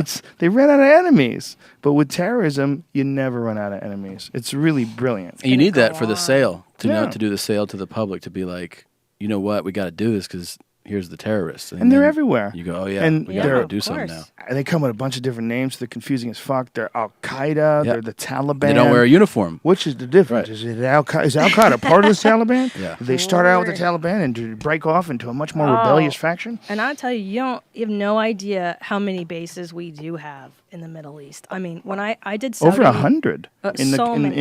or we're everywhere. rather 100, more than 100 different countries. We're we in have bases Kuwait. in. We're still in Kuwait. We're in Saudi Arabia, and the government. I don't know if I should say this, but like the government gave me a duplicate passport. I had 2 passports, one of which I had to surrender after I went in and out of Saudi. It was like a decoy passport to go into Saudi Arabia to perform and then come immediately What back does that out. mean? Was it illegal what you were doing? I don't know. Are you a criminal? But You a criminal on my they- show? Because they I pay issued- taxes. no. But, I'm trying to drive an American car and I pay taxes. God damn it. But it was a trip. I mean, we're not supposed to be there, right? I don't know. What is that supposed to, though? No one's supposed to be anywhere. No. There's no one's supposed to be controlling the fucking oil either. We're everywhere. There's Right. no one is supposed to be anywhere. The whole idea is ridiculous, and I think it's going to break down. I just can't see it keep going. I think it's just like everything else. It's been slowly but surely dissolving around us. Yeah. I think as technology increases, as our access to each other increases, it's going to be way easier to decipher what other people are saying. The whole idea about the Tower of Babel, keep man forever divided by making a gang of different languages so they can never completely communicate with each other. That's all slowly being broken down, and it's one of the biggest impediments to peace. It's one of the biggest impediments to cultural understanding. Like, I love watching shows about other countries, about how they eat and what they do. Like, I love Anthony Bourdain's show, especially. Oh, Yeah. me too. I could watch anything that guy does. Yeah, he's I an love awesome him. dude too.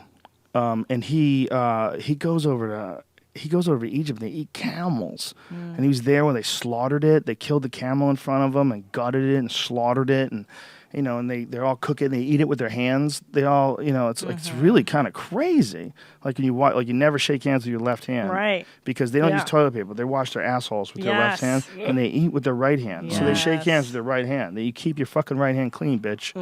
Because you're gonna shake my hand, and I'm gonna. Better not be wiping your ass with your right hand. They It's really important. Yeah, they have it makes sense though if you think Yeah. about it. They've and got it down to a science. Yeah, because I asked this guy once. I was like, "Did you really use your hand?" And he's like, "It's much cleaner."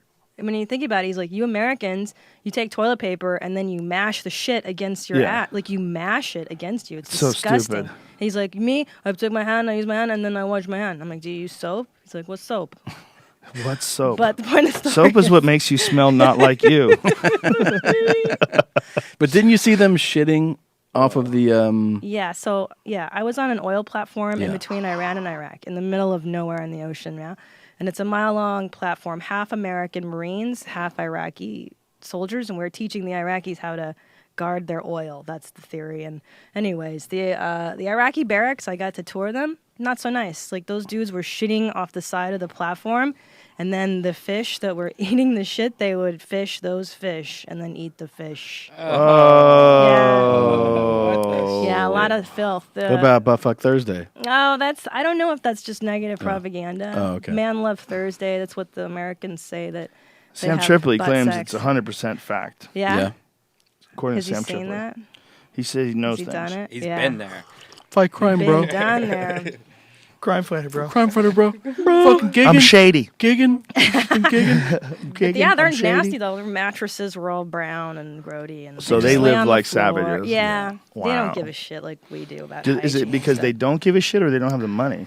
Well, we were training them and providing them with supplies. So at the time, they did have access to these things. Like we gave them a bunch of water bottles, and we're like, dude, just put this, And it was all over. They would throw the water bottles just all over the floor, as opposed to like putting them in the refrigerator that the Americans had provided. So, Well, they were probably like really disenchanted. I mean, Yes. their country got conquered. Everyone they know got killed. totes. Yeah. I totally agree. And you're like, why are you telling me how to do Can my you- thing? Do you ever Yeah. think about how we course. would react to just one like example of what we do to another Oh country? my gosh. Like we if could see it. We be could see it in the crazy. South and the North. Have you ever Yeah. gone to the South and people call you a Yankee? yeah, I've had people call me Yankees before. Fucking Yankee. You're just a Like, fucking what? Yankee. yeah. Okay. I'm worse than a Yankee, dude. I'm a foreigner. Yeah. My family came from other countries. Yeah. I wasn't here when your bullshit was going on with those people. Wait Yeah. until they see Pazsitzky on Oh, the marquee. Jesus. Oh my god. Oh, you some kind of new Jew, yeah, totally. new kind of Jew. But I remember this when I was on that oil platform. They had this thing where it was like Operation Win Hearts and Minds, and this is the craziest thing Norman ever. Rockwell just fucked the army in yeah, its mouth. Yeah. So what they would Operation do? Hearts and Minds. Oh, you die. So once a week they had ice cream socials with the Iraqis, and they would fucking find a way to get tubs of Rocky Road ice cream airlifted onto this oil platform, and then I would be having ice cream with the Iraqis so that they would see how amazing our American Rocky Road. Isn't everything amazing in America? Like, don't you want this?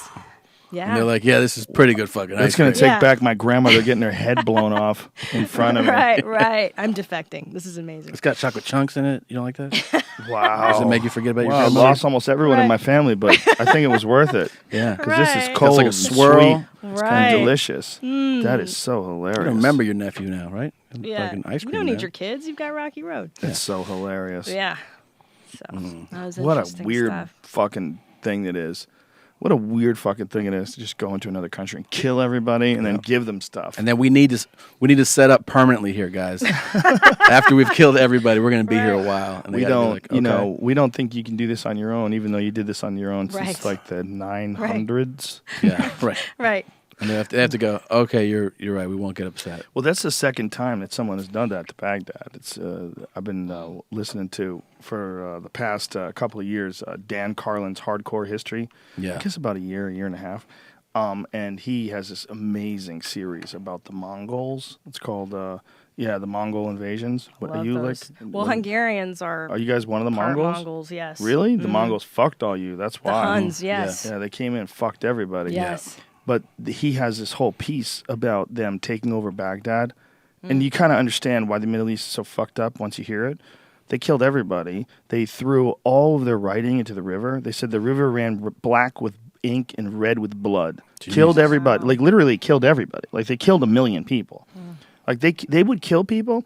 Then they would come back 2 weeks later to see if anybody was cleaning up the bodies and they'd kill them. Jesus. Wow. Yeah, they didn't fuck around. That's effective. And they say that Baghdad never really recovered.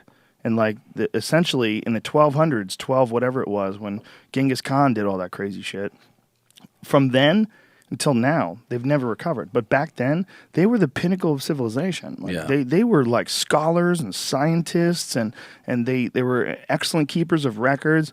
All that went in the river. Bitch, whew, just cut everybody's head off. Interesting? And that's it. Once your intellectual history is gone, you're Yeah, done for. it's done. You start from Well, scratch, and everyone's dead, Now, by the way. this Everyone's might dead. be a hippy dippy, dopey thought, a pot thought, but I fear that our culture is going that way because of the disappearance of the bookstore, because of the disappearance of book learning, book reading, because of like the nooks and just download that. You understand? Like there's a process when you go into a bookstore and you go, I'm interested in this topic, and you point your finger and you go, oh, what's that? Like, what's that? I feel like that experience is gone. Yeah. I feel like we're totally regressing into idiocracy, and it is going that direction. Well, have always gone to the path of least resistance. Every person does. You have to fight to not do that. Right. And the path of least resistance is you just watch TV. You can just sit Yeah. on the couch. You can just, Yeah. go order some takeout. Let's just get a pizza delivered. Let's just, Yeah. the path of least resistance is not going to the bookstore, getting a book, sitting home, Right. reading it, absorbing it. Right. It's Sharing sitting it in with front of a someone. television. Yeah. Yeah. It's just we have so much, like going to the supermarket to get your food. That's another thing that's probably not good. It's probably be better if everybody grew their own food.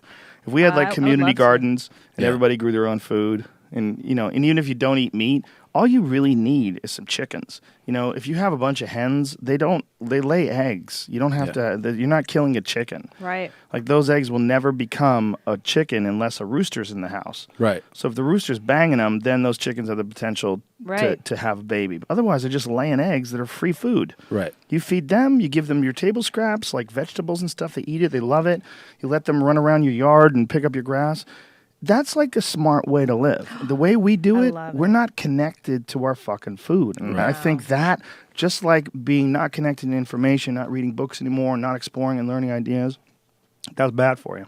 But I think on the other hand, there's never been more information available to everybody on your phone, on a computer. But I agree with you. But it's an abridged, weird version. There's something different about reading. Let's say you want to know what Nietzsche said. There's a Right. huge difference between picking up Beyond Good and Evil and reading that bitch cover to cover and being like, wow, there's this and that idea and making connections, than going to Wikipedia and being like, Friedrich Nietzsche, what did that guy say? God is dead. Got it. On to the next thing. And you quote it on a message board to Right. seem like Yeah. a genius. Of course. Right. There's a huge Do you even know who said difference. that, bro? That's Yeah. what you throw in. That's how That you, guy is you dead. know, someone says something and you Google the debunked, and then you Right. pick out a quote from that. And But look, see, this goes back to why our relationship works, is because I don't let her smartness upset me. Right, Tommy. It's Smart. true. I don't know. No, I'm serious. I think what makes it work is that you like your book and then you're reading, and I'll actually go. You know what? I should read a book. I use it as inspiration. You're a reader, though. Yeah, but I download my books onto my iPad. I and- do too now, though. I'm not saying that that's an No, inherent but I'm evil. saying it is an extension of what we were talking about. Like, you have good habits that I, copy. I go, I should read a book because Then you're reading so many and books. then, do you know what I learned from you? That you should watch a football That game. I should like football. No, I learned how to deal with like white dudes because I kind of like Tommy's really good at dealing with like white dude America, like business things, and I learned from him. Like I watch him how he does all white that. dudes. Yeah, like the man. You know what I'm saying? Like The business man. and stuff. Because I'm not good at that. Like You're supposed to get some Jew to do that for you. I totally have them. Thank you. Yes, I have smart a team Jew. of Jews. They seem to have a good grip on how to run. Yeah. They The so show business do. industry. What's that about? I think that people. I think first of all, I think a lot of Jews are smart. If you look at the amount Super of smart. yeah, if you look at the amount of Nobel Prize winners and in science and like there's and PhDs, a shitload of them are Jewish from Europe, European Jews. Yes. It's amazing how many of them. It's Yes. amazing. So it's like it's a staggering number. And I think it's just an excellent gene pool as far as intellectual. Is that why they're so It's also persecuted It's a historically? good culture to be born into. It's culturally, like, it's a supportive atmosphere. Mm-hmm. It's the atmosphere a lot of times of like helping, bringing people along, Family. inspiring. Right, Yes. but there's Success. a seclusionary thing that they have going on a bit where Right. they kind of exclude everybody else Right. out of their community because, and just if you looked at it, I mean, I hate to be a Jew lover here, but if you looked at it in terms of just accomplishments and just, it makes sense that they would want to Keep everybody out. If you looked at the amount of shit that they've pulled off, Right. like intellectually, Oh like my the amount of God, things dude. that the Jewish people have done. I mean, it's really kind of staggering, especially compared to my moron people. My moron people have What are like your- what's your Michelangelo, Leonardo da Vinci, right. and everybody else was retarded. Yeah. A few dudes who mafia? make cars and a Yeah. bunch of assholes who look like me, look like chimp people. They're a bunch of chimp people. Good suits, man. You got some No. good tailors. Yeah, and my people are the southern people. My people Oh. are not the smart ones who look like Europeans. My people are the ape-like characters who look like they carried bricks up hills. That's so. And when I say that these Jews are so much smarter than a lot of other nationalities, it's just a fact. I mean, it really Kind of is. is, yeah. It's just if you look at accomplishments, let's not say they're smarter, but they're exemplary for sure. Interesting. And so if they were that exemplary and that accomplished as a race. It makes sense they'd be exclusionary. Yeah. They want to keep Yes. all my dumb genes from fucking their Yes. daughter, shooting her up with some live crazy load that's going to create some half smart, half fucking ape kid. Gonna run around and ruin things at the Jewish school and be like, bro, I'm not wearing a fucking yarmulke. All right, that shit's stupid. My dad says it's dumb as fuck. And Oh, you got a beanie? God wants you to wear a beanie, great. dude. Seriously? We got this genius that just joined our tribe, guys. God made flowers, God made beehives, and he wants you to wear a beanie. Shut the fuck up. It also keeps, if you're that exclusionary, you get to keep like, outside competition from your businesses. Yes. You know, that's yes. also. Can a I good tell thing. you what Nepotism. that is also an immigrant practice. My Yes. father's Hungarian, and he primarily deals with other Hungarians Or Eastern European. or people. Eastern European, not other tribes. Other tribes. He's very explicit, but that's a common immigrant thing to do as well. The Asians deal with the Asians, Yeah. et cetera, et cetera. And somehow or another, they've made blowjobs less of a taboo. The Jewish girls Is that right? always enjoyed the blowjobs much more than the American girls. It That's felt like so they were doing you a true. massive favor. You're right. I think that stops once you marry them, though. Yes. That's what I've heard. That's yes, yeah. yes. That's a wrap. That's the fucking Yeah. bait and switch right there. That's a Replaced wrap. by nagging. But they like it. Like when I Is was that in high right? school, that was the word. The word was that Jewish girls give head, and they like it. Let's do a poll. They're always freakier in the sack, I think. But I'm German. yeah. So. I'm sorry, the Maybe- Jewesses. Jewesses, I but believe. but they also have that reputation of being naggy, and they have the reputation Yes. of not being sexual. Prejudice against Italians. I also heard that I'm definitely prejudiced against Italians. Yeah, are you? I don't fuck my people. Jew you broad? don't have your. You won't. I I won't haven't do fucked my Hungarians people since the either. early '80s. Really? I learned a long time ago to keep away from my people. Jewish girls? Interesting. Savages, chimp people. They're chimp people. I've only had one girl swing at me ever. She was Italian, full blown. This bitch took a wind up. Was she like a fucking Jersey Shore kind of bitch? Long Island. Long Island. Bitch Ooh. was crazy. She's yeah. ready to go to war. Yeah. Yeah, I mean, I didn't hit her back. I just Yeah. grabbed a hold of her. I'm like, we don't have to do this. Let's not Yeah, you turn really- this into a You slugfest. can't hit back, right? No. You're not Oh, you supposed to. can't do my that. God. You can't get in a slugfest with a chick. No.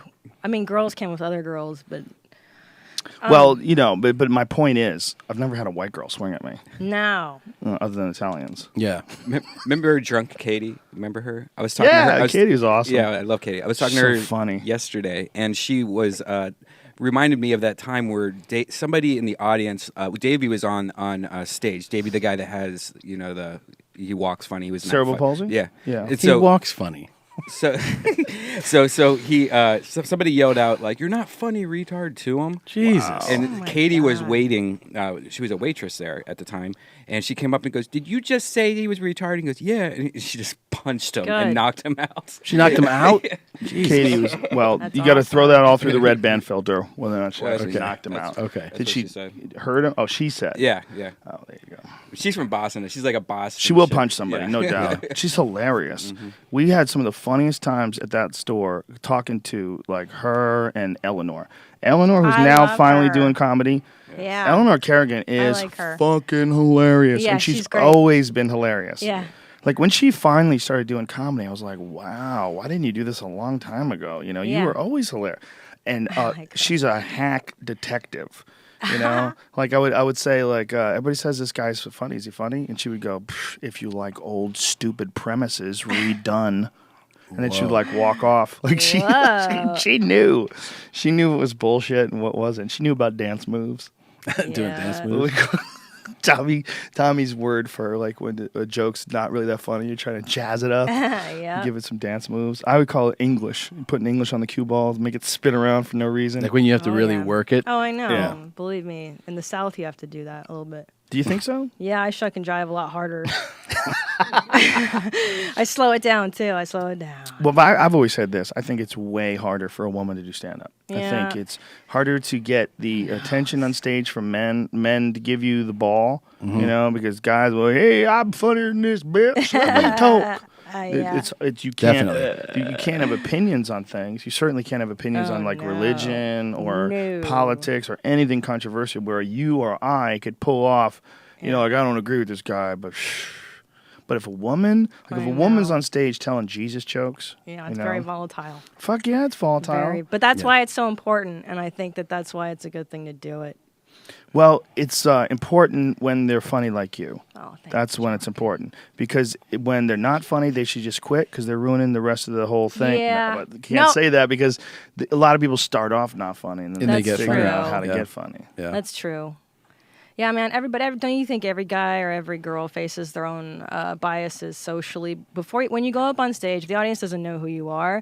If you're a black guy, the assumption is this guy's got to be the funniest guy on the planet. So you have Maybe that to bar. you, Whitey. People do, I think, racist. generalize black dudes on stage, though. I think they give them more props a lot of times. Yeah, I agree To with that. black people they don't know. Well, I think a lot of black Yeah. people throughout history have been fantastic performers. Yeah, Yes. for sure. If you look at the number of people, like all time, like number of black people and number of great black entertainers, especially in stand up, Amazing. it's so Phenomenal. disproportionate. Yeah. Because if you think of like the greatest comics of all time, if you had to like do 100 Break it of down, them, yeah. it's going to be more than 10 that are black. Mm-hmm. You know, I mean, there's 10% of the population's black. And Yeah. if you took the 100 greatest comedians, probably like 50 of them would be black. Right, right. Yeah. Yeah, they're disproportionately funnier. Yeah, I mean, Eddie Murphy, Chris Rock, Richard Pryor, Bill Cosby. Those are in the top 5 all-time greats. Bananas. Dave And there's Chappelle. 4 of them. They're black. Dave Chappelle, 5 black guys right there. Yep. Bang, bang, bang, bang, bang, bang, And the bang, bang. Jews, very funny. Jews are funny. Yeah. Jews are funny. Yeah. Yeah. Yeah, And the Jews. I watched some, dude, see if you can pull this because it's kind of interesting. Pull this up. Rare footage of Woody Allen doing stand-up. Woody Allen doing stand-up from 1965. My glasses. He was funny. He was, young and he was smart. You could tell he was perverted. I'll tell you that right now. That dude's You know a what? freak. He's freak. always He is a obsessed freak. with young pussy. That's Yes. always his theme in every movie, almost. If you watch them, it's redemption through young pussy. Yeah. I'm aging. That works. I'm never, and it totally. You don't understand that. You don't understand that Is that's that real. right? It's real. Of course, it's real. Oh, is that why my Well, dad I think does old it? guys get young pussy, and they bang them, and they're my like, dad. yes. Yeah, redeeming. Of course. Look at this. Watch this. I know. How old is it? Did it say how old he is there, Brian? 1965. Did it say how old he is? 65. Oh, I was He shortest was thing doing ever. philosophy jokes and shit. This guy. Metropolitan Museum of Art, which is this fabulous museum of art. And when I was younger, I used to hang out a lot at the museum in search of a meaningful social relationship with some. I used to look for girls at the museum. And I saw on the wall once a nude by Rubens, but a real succulent nude. Succulent. A naked huntress. You gotta look standing at this to too. death He's so like animated. and I got very emotionally involved with the painting, And 2 guards had to restrain me. Tried to lick some of the oil off the canvas. So I was thinking to myself, at that time, where is it that I could meet the kind of girl that would pose for that type picture? And in my neighborhood, there's an art supply shop that deals in offbeat things. And I run down there, and I get the name of an artist model off the wall.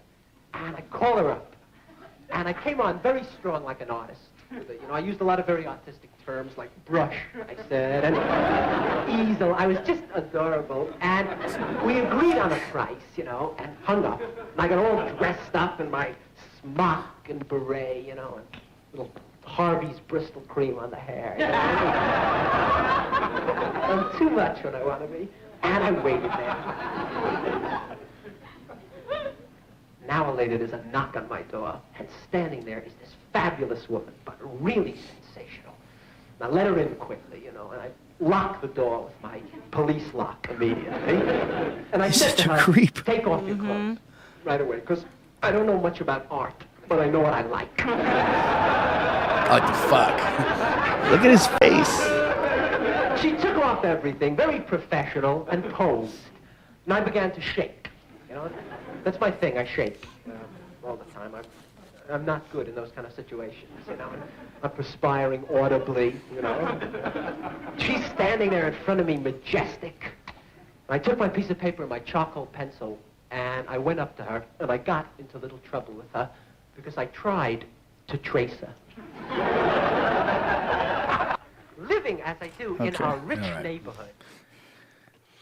It's fascinating You can to see his kinkiness Yeah, for sure. he's Oh, for sure. total Yeah. By the way, you know how racy that was in 1965 on television? Wow. Yeah. I think it was on television. I mean, it's being filmed, whatever it is. Yeah. that's what does it say where it was from? Does it say like a show or anything? It was weird. It was in front of a staircase. It was a shitty set. They didn't know about sets back then. TV was only 10 years old. It doesn't say. Doesn't say. But you could, when you stop and knowing what you know now, and you watch that video. Isn't that something? What a nightmare that must have been for everybody involved. Oh my god. Oh my god, dude. Craziness, huh? You and your wife get divorced, and you're now banging his daughter, her daughter that used to be your daughter, and now it's your wife. Your adopted daughter. Your adopted daughter. It's not okay. It's not healthy. That's weird. Who trusts you as a parental figure? But it's so weird. I mean, has it ever been done by a public figure like that before? Roman Polanski was banging. No, 13-year-olds, nothing but like not that. his daughter. But nothing like that. Not yeah, like that. he raped a girl. I mean, Roman Polanski Wait a minute. did a really Jerry horrible Lee thing. Lewis. Jerry Lee Lewis Didn't he banged marry his his cousin? Yeah. That's different too, though. It's different too. This though. is you're the know. parental figure. Yeah, the parental figure is a way more disturbing prospect. Yeah, man. That's the most disturbing. Yeah, sure. That's the one that makes you just unforgivably disturbing. But the heart can't help what the heart wants. You know, that's what people will say. So gross. Well, and the wife, man, she seems like she's off the rails. Is this Mia Farrow? Farrow? Yeah. She seems Now, off the rails. She was banging Sinatra Yep. when she was like 15. Well, her son is not Woody Allen's son. Her son is Sinatra's son. Wow. Well, that's like Yeah. not confirmed though, right? Isn't it? Oh, it's totally confirmed. It Look is? at him. Yeah. Pull up the picture. Mia Farrow's son is Sinatra's son. Wait till you see him. All you have to do is look at him, and you go, "That is Sinatra." Now, how did she get hooked up with Sinatra? Do we He know? was slinging dick. Okay. Hey! Oh, Yeah. He's out there with the boys, Dino, Sammy D. How much did he crush back in the day? Oh, Frank. Sinatra? He would have crushed me. I would have left. Whoa, easy over That's here. fine. I'd be like, it's the Easy. commissioner. Fucking do him. You guys have a list? Chairman who of the you're allowed to board. Bang. Puerto Sinatra, dead guys. Ricans. Yeah. Dead guy. Frank Everyone Sinatra. dead. Puerto Everyone Ricans, dead. everyone Lot of dead. Puerto Ricans, Look at him. everyone dead. Just shut the fuck up. Yeah, Oh, that's he's not- so handsome. Look at him. That is Frank Sinatra's kid. Totes. Period. There's no Woody Allen in Look at there. that sexy bastard. Gorgeous. Yeah. How they've blocked the director out of their lives. Gee, I wonder why. Handsome boy. Seems like you just want to leave them around with your kids. Especially once your Jesus. kids became like 16, 17. An Asian. Flowery. I just want to touch her with my tongue. I wanted to lick the oils off of the painting. Yeah, he's like in that video of him doing stand-up, he's like so relishing in his perversions. Yeah. Yes. He's And he's excited about it. also seems like really satisfied with himself. Very. It's weird. Do you know he started so Look at that. young? Get the fuck out of here. Oh, he's so cute. That kid is Mia Farrow and Frank Yes. Sinatra. I mean, Yes. there is no Woody Yeah. Allen in that motherfucker at all. No. Woody Allen My glasses. started his career. Woody Allen started doing comedy, like writing as a comedy writer. He dropped out of college at like the age of 20. He studied philosophy, Yeah. and then he became a comedy writer. Like dudes like him have just been grandfathered into showbiz. Like I was watching a documentary on Johnny Carson. Like, do you realize that Carson's been on television since television was invented? Like in the Midwest, there was one TV station. Carson was on that from the time he was like 18 years old. Right. Wow. And then he's like, one day I got a call from NBC, and they were like, "Do you want a TV show? What's TV?" Okay, and he's been on it since the very beginning. Yeah. Or was on it rather. Yeah. He's dead now, obviously. But he was a real antisocial piece of shit at home. Like, he totally ignored his wife and kids. Like, he would come home and just sleep on the couch and be like, "Fuck off." Did you hear? But he was so friendly out in the real world. Yeah. Like Yeah. out like Yes. in front of the camera. Do you think Yes. that maybe he just was overwhelmed by all the people that he was constantly seeing giant crowds of people and everybody wherever he went, he was like getting interviewed and people were coming up to him and That, and I know that he had a very disapproving mother, that his mother was like, well, he got the Tonight Show or something, and his mom was like, big deal. Like, you still suck. You're still not funny. So I think there was some of that always wanting mom's approval, that hamster wheel. But that's even less reasonable then, because when I see people like that, they know what it's like to have shitty parents. And they Right. don't pay attention to their own kids. Like for you to perpetrate the same stupid shit that you went through because you're too dumb to figure out what fucked you up. But isn't that You're what we not doing talked the about work. at the beginning of this show? How if you're not cognizant of what decisions you're making, if you don't know how to think, then your Yeah. whole life is in shambles around you. Did you hear about the Johnny Carson's book that just came out, and it talks about him and his ex-wife, who I guess he was married to this woman that cheated on him with Frank Yes. Gifford. Kathy, what's her face? His Yeah. name's Kathy Lee Gifford's husband. Yeah, Frank. Yeah. And What are we, TMZ now? What the fuck? Well, like Johnny Carson, like broke into his house or her house and found all these photos of his wife and him together, and had a gun in his pocket, and he like. This is all allegedly, though, right? None of this was like. No, this is all confirmed? really this is all really true. But how do you know? Because it like his friends were there, and they're like Ed McMahon and stuff like that. And so Ed McMahon and him all went to a bar later that night and just got wasted. And then I guess Johnny Carson took a girl home that night from the bar. Johnny Carson. But yeah, Banged Johnny her. Carson's. Yeah, I don't know, man. That sounds like a lot of gossipy nonsense. May or may or not have happened type shit. But the guy obviously lived in a different era. You know, Yeah. being Yes. famous before him, being that famous on TV didn't exist. No, And that sort that's of right. intimacy, what I was going to Yes, point out you're right. You're right. is that intimacy of being in front of the camera every night like that For Oh, yeah. decades. is incredibly unusual. Yeah. And so, like, everywhere he went, I guarantee you, people just wanted to be around him and thought that he was a part of their family. Like, Sure. they, Yes. wanted to talk to him and grab him.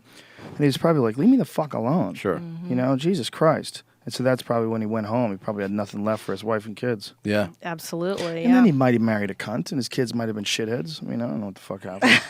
Guy lost a lot of Who money. knows? Yeah.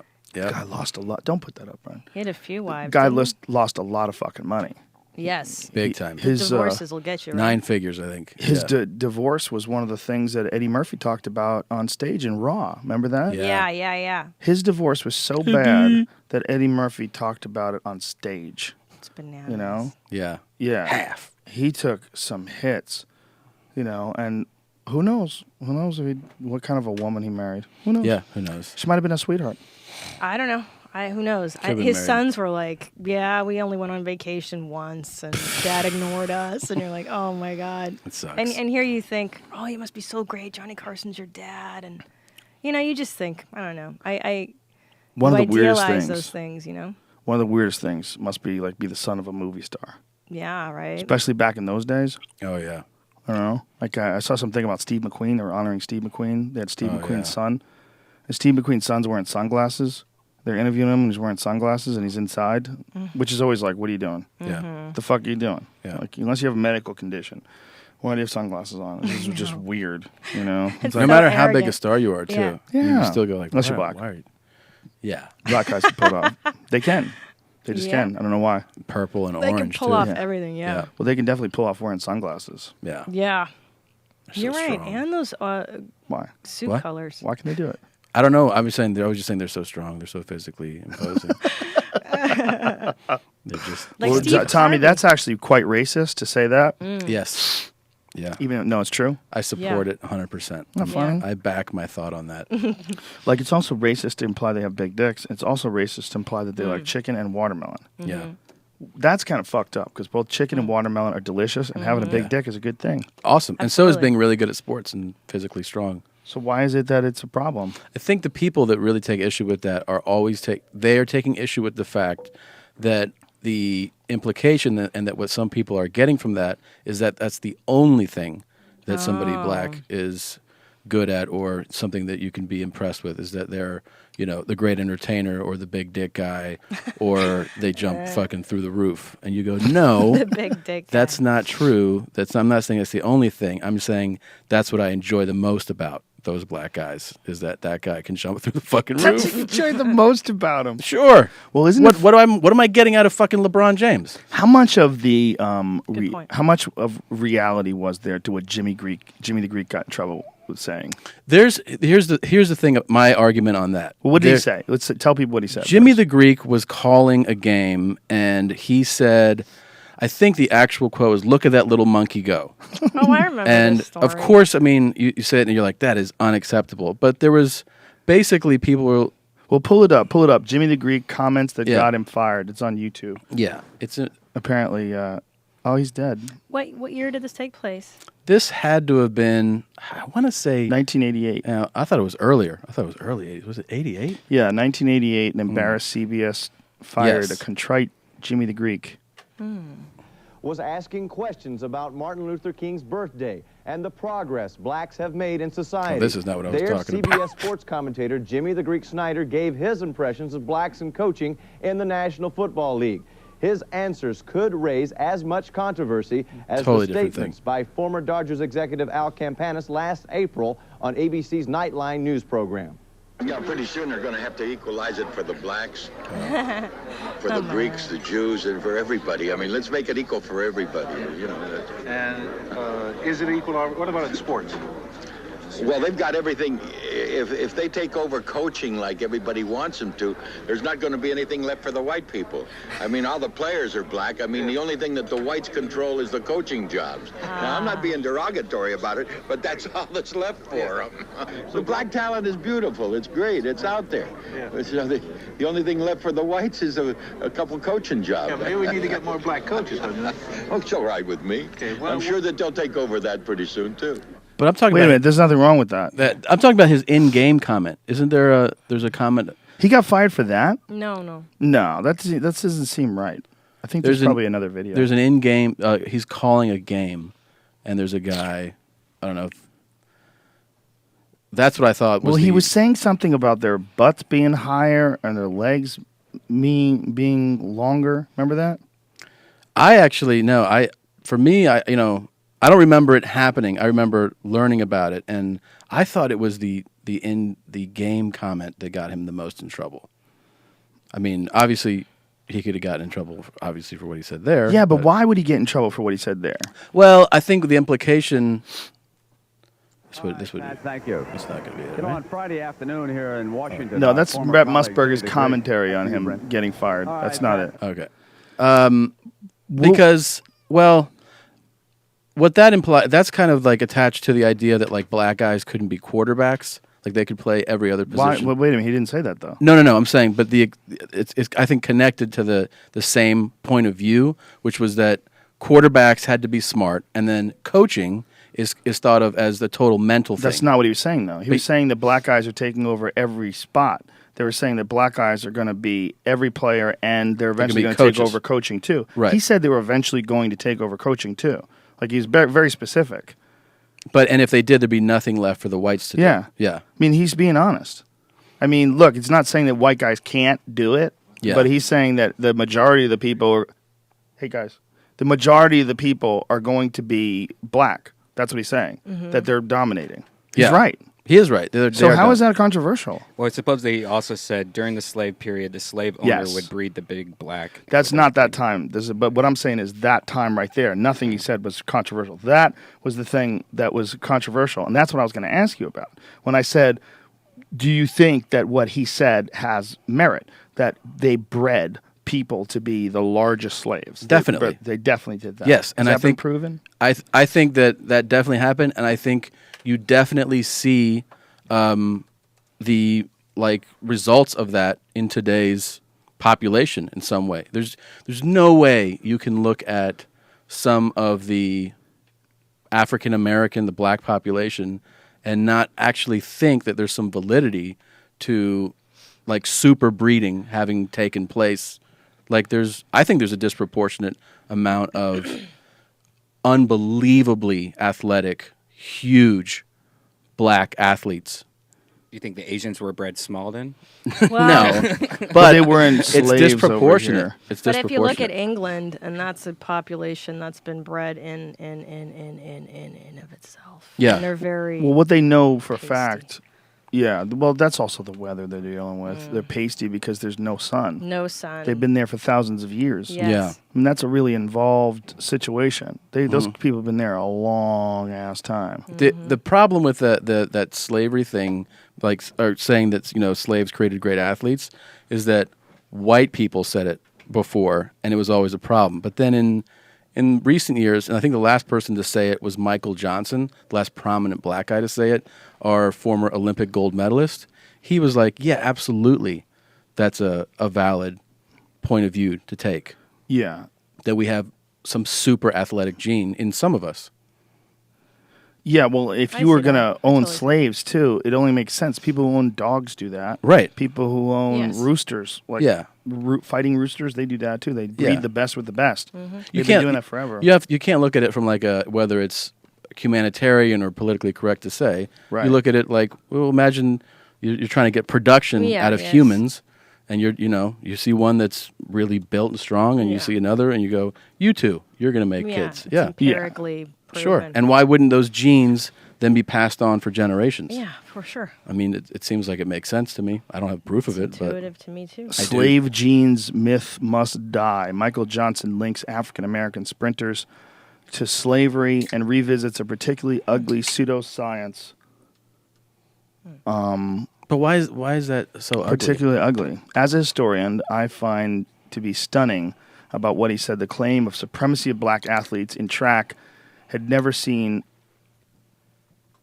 been discussed openly before. Actually, with his words, Johnson plunged himself into a century-old debate that seems to rear its rather ugly head every 4 years. It's not ugly. Just in time for the opening of the sport's largest global stage, Johnson supported his theory with the examples of men's 100mm finals in the Beijing Olympics. 3 of the 8 finalists came from Jamaica, including a record-breaker winner Usain Bolt, 2 from Trinidad, African-Americans Walter Dix and Doc Patton, and Dutch sprinter Chirande Martina, who hails from Curaçao, rounded out the line. Racial assumptions don't work easily, as simply noting that 4 years ago all 8 finalists in the quest to be the world's fastest men likely had ancestors who were slaves, because race is, well, never simple. What the fuck is that? But rather works as an amoebic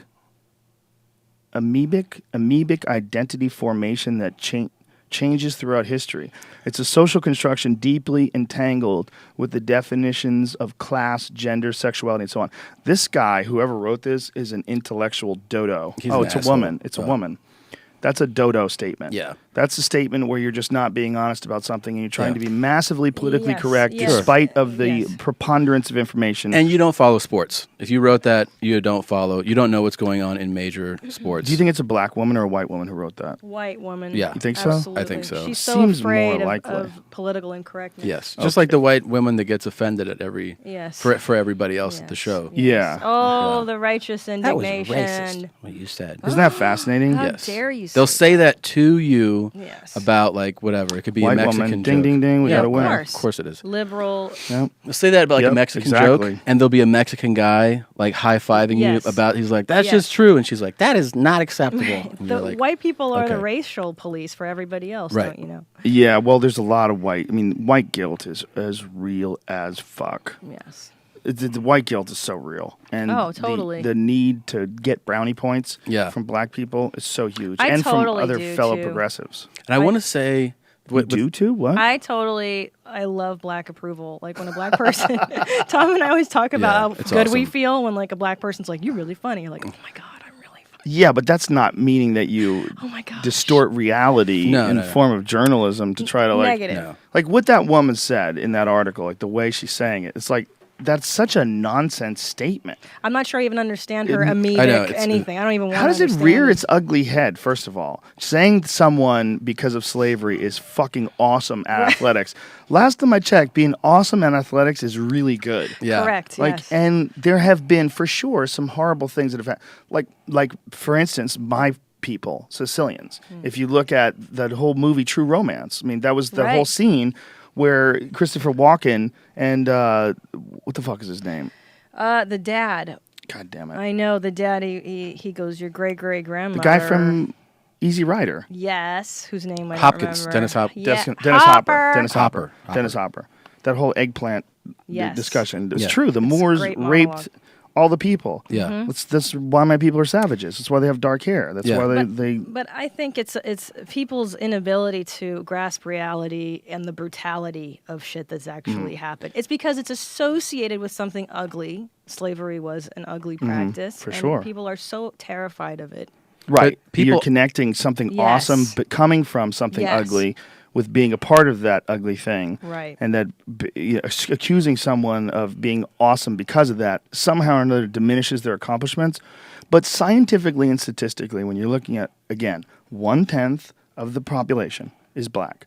but 90% of the sprinters are black. I mean, Yeah, maybe more. maybe more. That's one where they just completely dominate. How about football players? What's the football is percentage? probably like 65 to 70%. That's pretty high. And basketball basketball is probably 85 to 90%. And boxing Yeah. is like there's Mexicans and Yeah. there's a few Couple Filipinos Russians, and there's a and couple then- Russians yeah. and this scattered white guy that Yeah. fucking didn't have a good dad. Yeah. But other than that, Yeah. it's a lot of black people. I mean, it's a really dumb thing to pretend that that's not the case. Black people in the United States have stopped playing. There's a lot less interest in the black culture for playing baseball.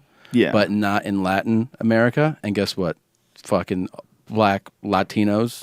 Yeah. Incredibly dominant baseball players because that's the major sport. Sure. Soccer. I mean, you look at, a ton of black people that are Brazilian. Pele, bitch. Oh my God. Come They on, fucking son. Dominate that shit. How about MMA fighters from Brazil? There's a shitload of black Yeah. MMA fighters from Brazil. Yep. Well, that dude, are excellent. Even golf. Yeah, there's that one. Hello. That one The guy's one pretty good. guy dominates that whole thing, right? That one guy's not doing so good anymore. Yeah, he's Is not. that But he's right? still. Just got crushed by the Yeah. media. He's still. Yes, he did. Wrecked his confidence. Wasn't that So the best? badass. That was. We were just talking about The best? How You liked it? crazy that scandal was. I did because at the time I was a writer on Chelsea Lately, so it was like it was a windfall. yeah, it was like That's manna funny. from the Yeah, that's a- the whatever Manna. tabloid gods. But it was so crazy that the guy, the nerdy golf player, was pulling so much puss. I It was honestly the think they best. all are. Yes, Yeah. probably. I think they're men. Well, They're men. yeah. They're rich, famous Rich, so athletes. rich. Yeah. Yeah. Those guys are so baller. There's the amount of money that those big time pro golfers make. Even a person that is doing well can't relate to the amount of money that Tiger Woods has made. Oh, like, no. Tiger Woods has like made $1 billion off Yeah. knocking a ball into a hole in the dirt. Yeah. Like I don't think anybody can ever understand the appeal of $1 million on a bimbo. Yeah. You know? Yeah. Right. $1 billion Right. isn't off the charts. Off the charts. A guy who makes billions knocking ball and just likes to sling dick. So great. Yeah. The It's way I pretty- described it, I said that he looked like a really unfortunate looking but wildly successful man who was attacked by sluts. Right. If he Right. if sluts were fleas, he would need a collar. Yeah. And I'm not slut shaming, by the No, way. no. No, that but was just- very pro sex of you. That They was should good. be able to do whatever they want to do. But Everybody just should be able to. as a That's right. story. It's a bad word, maybe. Slut. Take it away. You know what though? I'm kind of free girl, I'm kind of opposed to fun gold gal. digging though. I feel like Opposed to it? I don't like it. As a woman, I want us to be better. I'd like us to be contributors to society. I'd like us to win Nobel prizes and not take rich guys' money for sex. I just Well, don't. for sure, there's a lot of men out there that are taking someone's money too.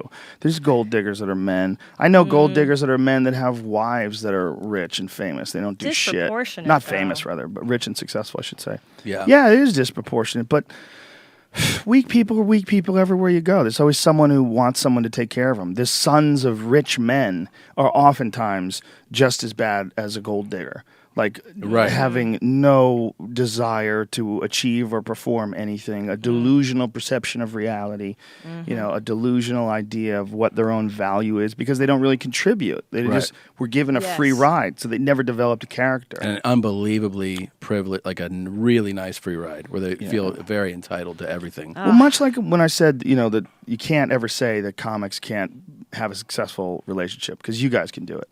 You can never say that. You can't say that. There's always going to be a group of people in any gender, whether it's transgender, whether it's gay. There's always going to be a group of people that just fail. There's going to be a group of women that fail, a group of men that fail. There's going to be people that just don't get their shit together, don't ever self-actualize, don't ever pursue their dreams, don't ever get involved with anything they truly love. It's going to happen. But there's always going to be people that do. There always have been, from Amelia Earhart to, you know, fill in the blank, you know, Yeah. all throughout history. There's always been women that have figured out a way to achieve and do things that they really, truly enjoyed doing. Like our flight attendant. on the way. no, stop now. The hijacker. I heard The about We hijacker. got that. hijacked. We got hijacked for the longest time I've ever been hijacked as an adult. Oh no. Tommy and I were amazing. having a fun little conversation, Yeah. And we ordered a little glass of wine because we're gentlemen and we're on a business trip. We decided to have a little wine. And we're sitting there, and the woman came over and she made a joke about the temperature of the wine. And I made the mistake of going, is it like you're apologizing that it's too cold? That's funny. I've never heard anybody apologize that wine is too cold. She goes, oh, well, if you remember the scene from Sideways. See, I've never really been much into wine. The only time I drink wine is in church, but there's a funny thing about wine. I knew a guy, and the guy was a wine connoisseur, and they brought him a bottle of wine and said, should we put this in the refrigerator? He screamed, don't you touch it and put it in the refrigerator. Don't you put a hand on that wine and bring it in the refrigerator. I thought it was so funny, but of course I don't drink. The only time I drink is a drink. And it went on and on and on. Yes. To the point where I was lucky because I was in the window, so I just abandoned Tommy. I lifted up the window and I put my face to the glass. And then I reached into my laptop bag and I pulled out my notepad and I started writing down. And I wrote in my notepad, that flight attendant won't shut the fuck up. Yeah. I wrote that in my notepad. I started writing it in front of her too. And then Tommy Did you? took... Yes. Well, first of all, when she came over, she goes, "Do you want something to drink?" So I said, funny. "Yeah. Do you have Pinot Noir?" Which is not that crazy to say. 'Cause Right. sometimes they go, "No, we have Cab. We have something." Stewardess that won't shut the fuck up. Yeah. Oh, that's great. I was like, this has to be addressed. When I said, "Do you have Pinot Noir?" she goes, "Excuse me," and I go, "Pinot Noir." She goes, "Do you think you're in Lyon, France?" Yeah. And I was like, "No, It's not even fancy. it's not. Yeah, it's not crazy." And she was like, "We got red or white," and I was like, "All right, red." And then when she came back, it was Sideways. It was the sommelier at Macy's, who, when I worked at the hospital, they brought him the wine, and he said, "Should I chill this?" And he was like, "Chill." And we're talking about the most boring sentences. Oh yeah. These were incredibly boring sentences. The worst. So we're just like, oh god, when she left. And you're When she trapped. left, and we go like, "What the fuck was that?" She left. She came back, and I just made I just looked up. She goes, "Did you ever see the movie Simon?" And I was like, She was like, "My favorite scene in that is a wine scene." And I was like, "All right." She goes, this is when I zoned out. She was like, Bruce Willis and whatever kept actor. going. And she was like, "And they knock over it, all the wine fall." I thought it was a great scene. And I was like, she wouldn't stop. Yeah. And you know what's really fascinating? Before this happened, Tommy nailed her personality because we may or may not have had some marijuana before we got on that plane, and so we were. It was just starting to kick in mid-flight, and he goes, "You know what I think? I think that they put her on this small plane because she can't work well with others. Oh, right. And that the other stewardesses don't like working with her, so they stick her on these small planes because she doesn't want to be around anybody. She's probably been doing this a long time, and they know she doesn't work well with others." And then she came over and just right away gave us the ferocious ear beating. And I was like, he's right. Yes, it was an ear beating. Was also, she gave us an ear beating on shutting off the phones, too. Like, everything Held was an ear up her beating. phone. Yeah. Press this button. And we didn't have our phones on. It's not like we were resisting. We shut our phones off. But she did it for the whole thing. Like, this is what I want you to do. You Right. see this button? I want you to press this button. Not in airplane mode, folks. Not in airplane mode. I want you to shut this button. If you have an iPhone, I want you to slide that over that says shut it off. And I mean, she's going on and on and on. It's taking a long ass time. Yeah. And if you wanted to read a book or if you wanted to, listen to your iPod, that's not happening. No, you're dealing with this nonsense. Yeah. You're dealing with and you can't even fight against that nonsense because if you argue at all about anything, they kick you off the plane. Yep. She's got the power. It's over. I had a She friend had get the kicked power. off the plane because he was upset that they didn't find a seat for his son next to him. Like they didn't find anybody that was willing to move. It was an hour and a half flight from San Francisco to Seattle. It's a quick ass flight. And they, he said, is it possible? She was like, "Sir, we've tried. There's nothing we could do." He goes, "I have a 5-year-old though. Like, why did you guys sell me a ticket? I told you he was 5 years old. You can't have a 5-year-old sit by himself. He's terrified of flying in the first place. Like, all I'm asking is if you ask if someone could switch seats." And she said, "Sir, I've tried. There's nothing we can do. Please take your seat." And he was like, "You guys are the most unfamily-friendly airline. Like, you guys are horrible. I can't believe you're doing this." So that's all he says. He goes and sits down, and the fucking captain comes up to him and says, "Sir, you're going to have to come off the plane. They say you're aggressive, and you're..." And he was like, "What?" He goes, you must be joking. He goes, all I asked is if they could find a seat for my son. I didn't use profanity. I didn't raise my voice. I said, you guys are the most unfamily-friendly airline that I've ever seen. That's all I said, because you weren't even willing to like look for someone. And they kicked him off the plane. Get off, yep. And he was like, I can't believe this. He goes, I'm not aggressive. But we saw that. Was it you and I that saw that? Crazy. Who did we see? Were we on a plane? We saw two guys arguing about the bin. I don't you know. with me on that one? I don't think. I've seen two Ari. people kicked off Might planes. have been Ari. I've seen a lady get kicked off for having attitude about like her whole day. She was like, "Then you put me later on this shit, and now I'm here, and fucking," and she was just complaining, and she was, I think, aggressive speaking to them. Boom, boot, and I saw one who got kicked her whole family off, and she had small children. And she was breastfeeding one of them, and they were like, "We're gonna taxi now, and you need to." Why'd she get kicked off? She gave the lady attitude about the flight attendant attitude when the flight attendant asked her. I don't know if she asked her to stop breastfeeding while we were going to taxi. Oh, come on. But she told her, like, why don't you just worry about the drinks while I'm breastfeeding? And they were like, And then we stopped, and they had police come out to the we didn't even go back. The police came out. They opened the door. So you think they just get off on the power? Absolutely. I think sometimes they absolutely want to protect themselves, and they have to. Yeah. You can't have somebody who's an actual threat to the flight. Yeah. But I think there's definitely a thrill in knowing that if somebody gives you kind of a little jab, kind of a little attitude, you can be like, I could fuck up your day right now. Yeah. Pretty badly too. And I can justify it. And we were talking about that this ability to hijack you is kind of the same thing. Because in a normal scenario, you don't have to listen to this person. You're not stuck in a chair, literally strapped in with a fucking belt. Yeah. But you have to listen. Right. Like and then they can just hover over you and just shit in your face. Yeah. That's why you pop your headphones on in your hood, in your glasses. That's why. Yeah, but you can't do that in the middle of a conversation when you're having a conversation with another guy, and then you're having a wine, and then all of a sudden, boom, you're stuck. The glasses. I don't know if you remember. The glasses were they're like tasting glasses. They weren't very small. Very small. And the first time, I had 2 sips and it was empty. And she goes, "Do you want a refill?" And I go, "Yeah." She goes, "We got a couple of drinkers up here." And I was like, it's kind of like, I can see a certain person, not me personally, but I could see that comment really setting somebody off. The outside implication of like, we got a couple of drunks. I don't want to say any more than that. No.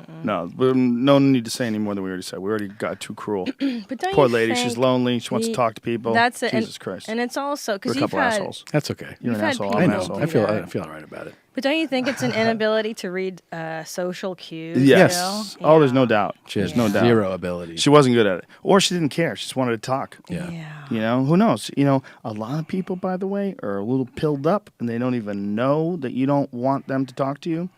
Like there's everything's going to be okay, folks. There's a few of those people that are antidepressant to fuck up. Yes. It's super duper common. If you look at the number of prescriptions sold, the number of antidepressant prescriptions that are sold in this country every year, it's staggering.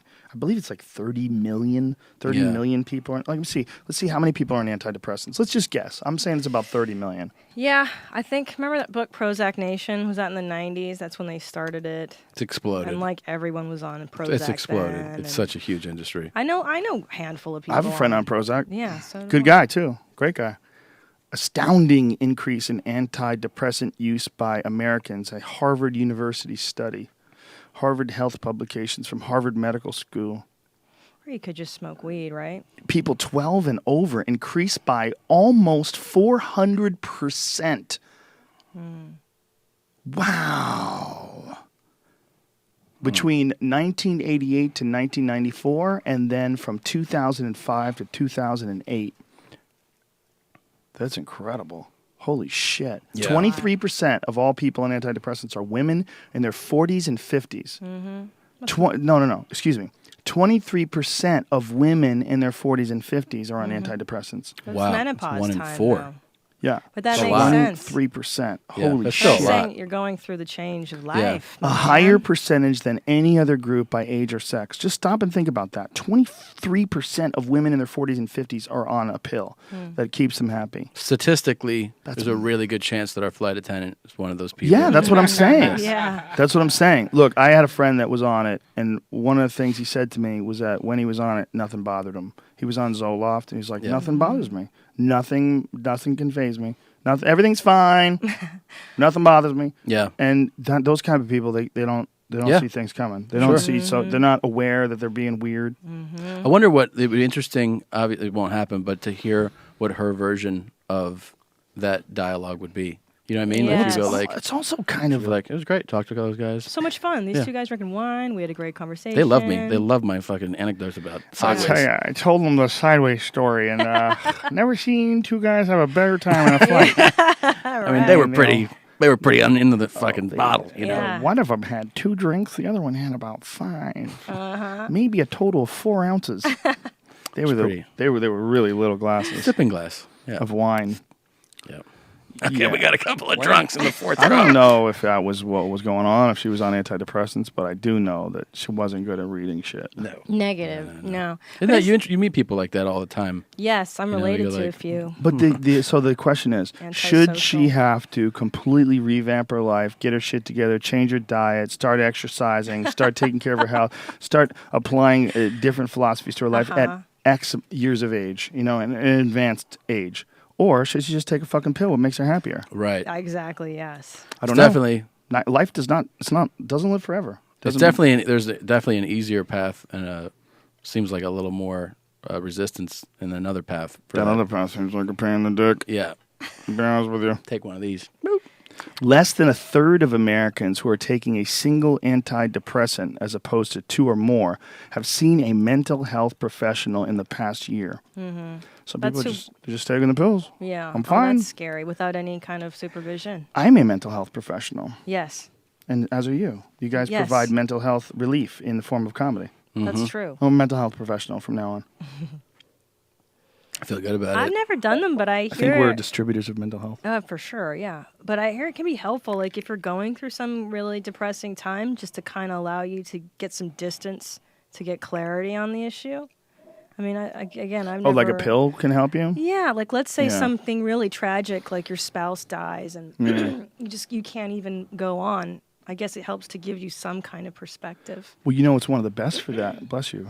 Yeah. You know what the best is? Thanks. Ecstasy. Yes. MDMA is incredible for I that. don't know, grief? actually. Yep. For Really? grief, for post-traumatic stress. I didn't know that. Yeah. For people with PTSD, for people who've been victimized, for people who have had horrible things happen to them, they say it's an almost immediate and really like fulfilled relief. Like it's not just a temporary relief. It's a relief where you gain perspective on like maybe had a terrible breakup and you take ecstasy. And for whatever reason, it allows you to see things in a different way where you forgive. That's and interesting. it's one of the I big. had no idea. Yeah, it's supposed to be amazing for that. It's supposed to be amazing for stress too, for soldiers and shit. Yeah. Soldiers coming back from the war with PTSD. That's a huge terrible. problem. Duncan, put it in perspective first. He goes, you think about how many people are over there that are experiencing things that no one here is seeing. Mm-hmm. And then they're going to come here, and then they're going to try to integrate in society and get some shitty fucking job. Ow. And try to forget everything they did. Yeah. Try to forget all the killing.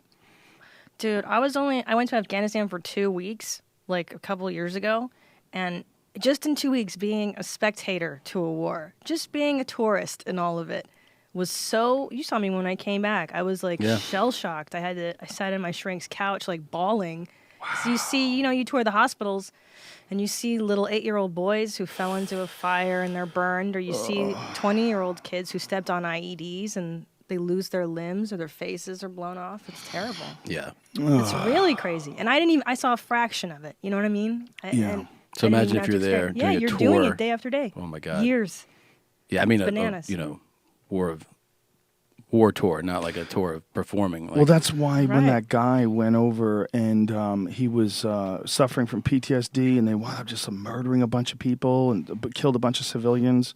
And they were like, this guy had been crying for help. Like, this isn't, like, this guy had been talking about his PTSD, trying to get out of the army, and they sent him over there again. Yeah. And he just cracked. I mean, literally reached a point where he cracked. And you can only see so much brutality, so much before you lose your perspective. You lose humanity. We don't take care of them enough. Yeah, and I'm not excusing what he did by any stretch of the imagination. What I'm saying is when something like that happens, you got to wonder, like, what makes a person capable of doing that? If they didn't do it, were they a psycho going in? Or do you make them a psycho? Does their experiences make them a psycho? Does the lack of feeling make them want to do something that shocks them? I mean, do they get to the point where they see so much killing and they've killed so many people that they're not even aware of what's real or what's not? And how medicated are they? Are they medicated? Do we even know? But that's your job, to kill people. Yeah. That's the crazy part, is they're like, here, you're getting a paycheck to kill people. Yeah. That's a hard thing to wrap your head around as a civilian. Yeah. U.S. soldiers, Right? here we go. Oh, my life. U.S. soldiers are dangerously over. This is in this article, Natural News. Is that a real website? U.S. soldiers dangerously over medicated with antipsychotic drugs. Yeah. So apparently there's a lot of them that they have like real issues with war, and they give them Prozac. You need to put people in there that I'm saying, like, it's not for everybody, you know? Like, I think that there should almost be a clause where, like, you can go and be like, I can't do this, and they should let you. This is NBC News. Heavily armed and medicated. That's it's on fucking Newsweek, or NBC News rather. Wow. Yeah, those guys, I feel bad for them. You should get a card. Like, you get into the military and you go, yo, this isn't for me. Yeah, Like, you should be able to. I don't. But it's not. Here's the deal. It's not for anybody. It's not for anybody, but there's some people. You know when it is for? It's for psychos and people who think that it's something that it's not. Exactly. And then when they get over there, they realize, oh, I'm not defending my country. I'm working for this brutal company that doesn't give a fuck about any people. Yeah. It's comprised of people, and yet it doesn't care about people. It just cares about siphoning out money and distributing it to a few people that will never be over here killing people. That's the weirdest thing of all. When you look at the amount of money that gets siphoned out of war and then injected into the bank accounts of people that don't kill anybody, don't risk any life, don't risk their health for a second. Right. And they're living like fucking bankers. They're living like gangsters. They're you know, if you look at the people that are making the most money out of war, I mean, it's quite shocking the amount of money that you can extract and never have to kill anybody. Yeah, that's why there'll always be wars forever and ever. I don't know about that, man. I don't know about that. I think it's like you know, you look at those pharmaceutical statistics and you realize that industry, that lobby is too powerful and it's too strong for it to get defeated. That's why those pills will be around. There'll be new pills. There'll be new drugs. War is such a profitable device that I don't think you could. I mean, idealistically, obviously, you don't want there to be wars, but I just don't. I think that there's too much to be gained. Unfortunately, I wonder. America, definitely. Definitely. Our country, definitely. Definitely. For sure? Yeah. So you think there's no way to fix it? Well, we're so into it. We're so enmeshed. Right, in but it. how come we can fix it? How about if we ran the world? If the world consisted of everybody in this room, I'm pretty sure no one's going to kill anybody. You might get mad at Brian if he fucking takes a picture of his penis over your forehead while you're sleeping or something. But Brian would be the one that would get attacked the first, I think. Yeah, he'd get attacked first. But I don't think we'd kill him. No. I wouldn't murder him. No, I wouldn't No, kill I would just relegate him to some kind of job where he had no authority. Sex slave. If he wasn't Sex hunting. worker. No hunting for Brian. If he wasn't bringing in his food, he was eating all your food, you'd get a little annoyed. Yeah. It's like, Brian, you haven't killed one rabbit. I tried. I sold my butthole. Partying. I was at Olive Garden with my butthole. Joe, I see in your future, would you start a society, like a compound, where everybody hunts their own food and grows their own food? Well, then they're going to come and get you. Nobody wants anybody to be self-sustaining inside this country. Who's gonna get the government will shut Yeah, it they'll down? Waco you. They'll come and Waco Yeah, you. that's so true. I forgot about that part. You could have a community, but they would infiltrate it. What about the like government would infiltrate it, and then they find someone who's selling mushrooms, Right. someone, and then they'd come in and Shut bust down, it. yeah. They don't. The idea of someone gaining a stronghold on a group of people with a different ideology, a non-supportive ideology of the thing that's running the country right now, they're not down for that. Very true. It's just natural. It's natural to try to fight that off. Oh, sidebar. Have you seen? Sorry, because I had a thought that we were driving to Downey like ages ago, And there was a billboard for the Marines, and it was like Mexican traditions. Be a I've good seen Mexican. that. Be a Marine. And you're like, Yeah. whoa, this is so evil. Hispanic, I think it said, right? Well, I read Mexican. I was a Mexican. And I like, wow, that is really sneaky. That's how you appeal to a poor young dude, right? Like to live up to this ideal of manhood, of perceived. Well, those commercials, they all appeal to your sense of wanting to be a great, impactful person, to be an adventurer, to be something, to be a warrior, to be someone who's noble. When they're that, stand there and slide that sword in. Yeah, it looks great though to an 18-year-old boy. When you'd be like, "Fuck yeah!" I want It's great to a 45-year-old man.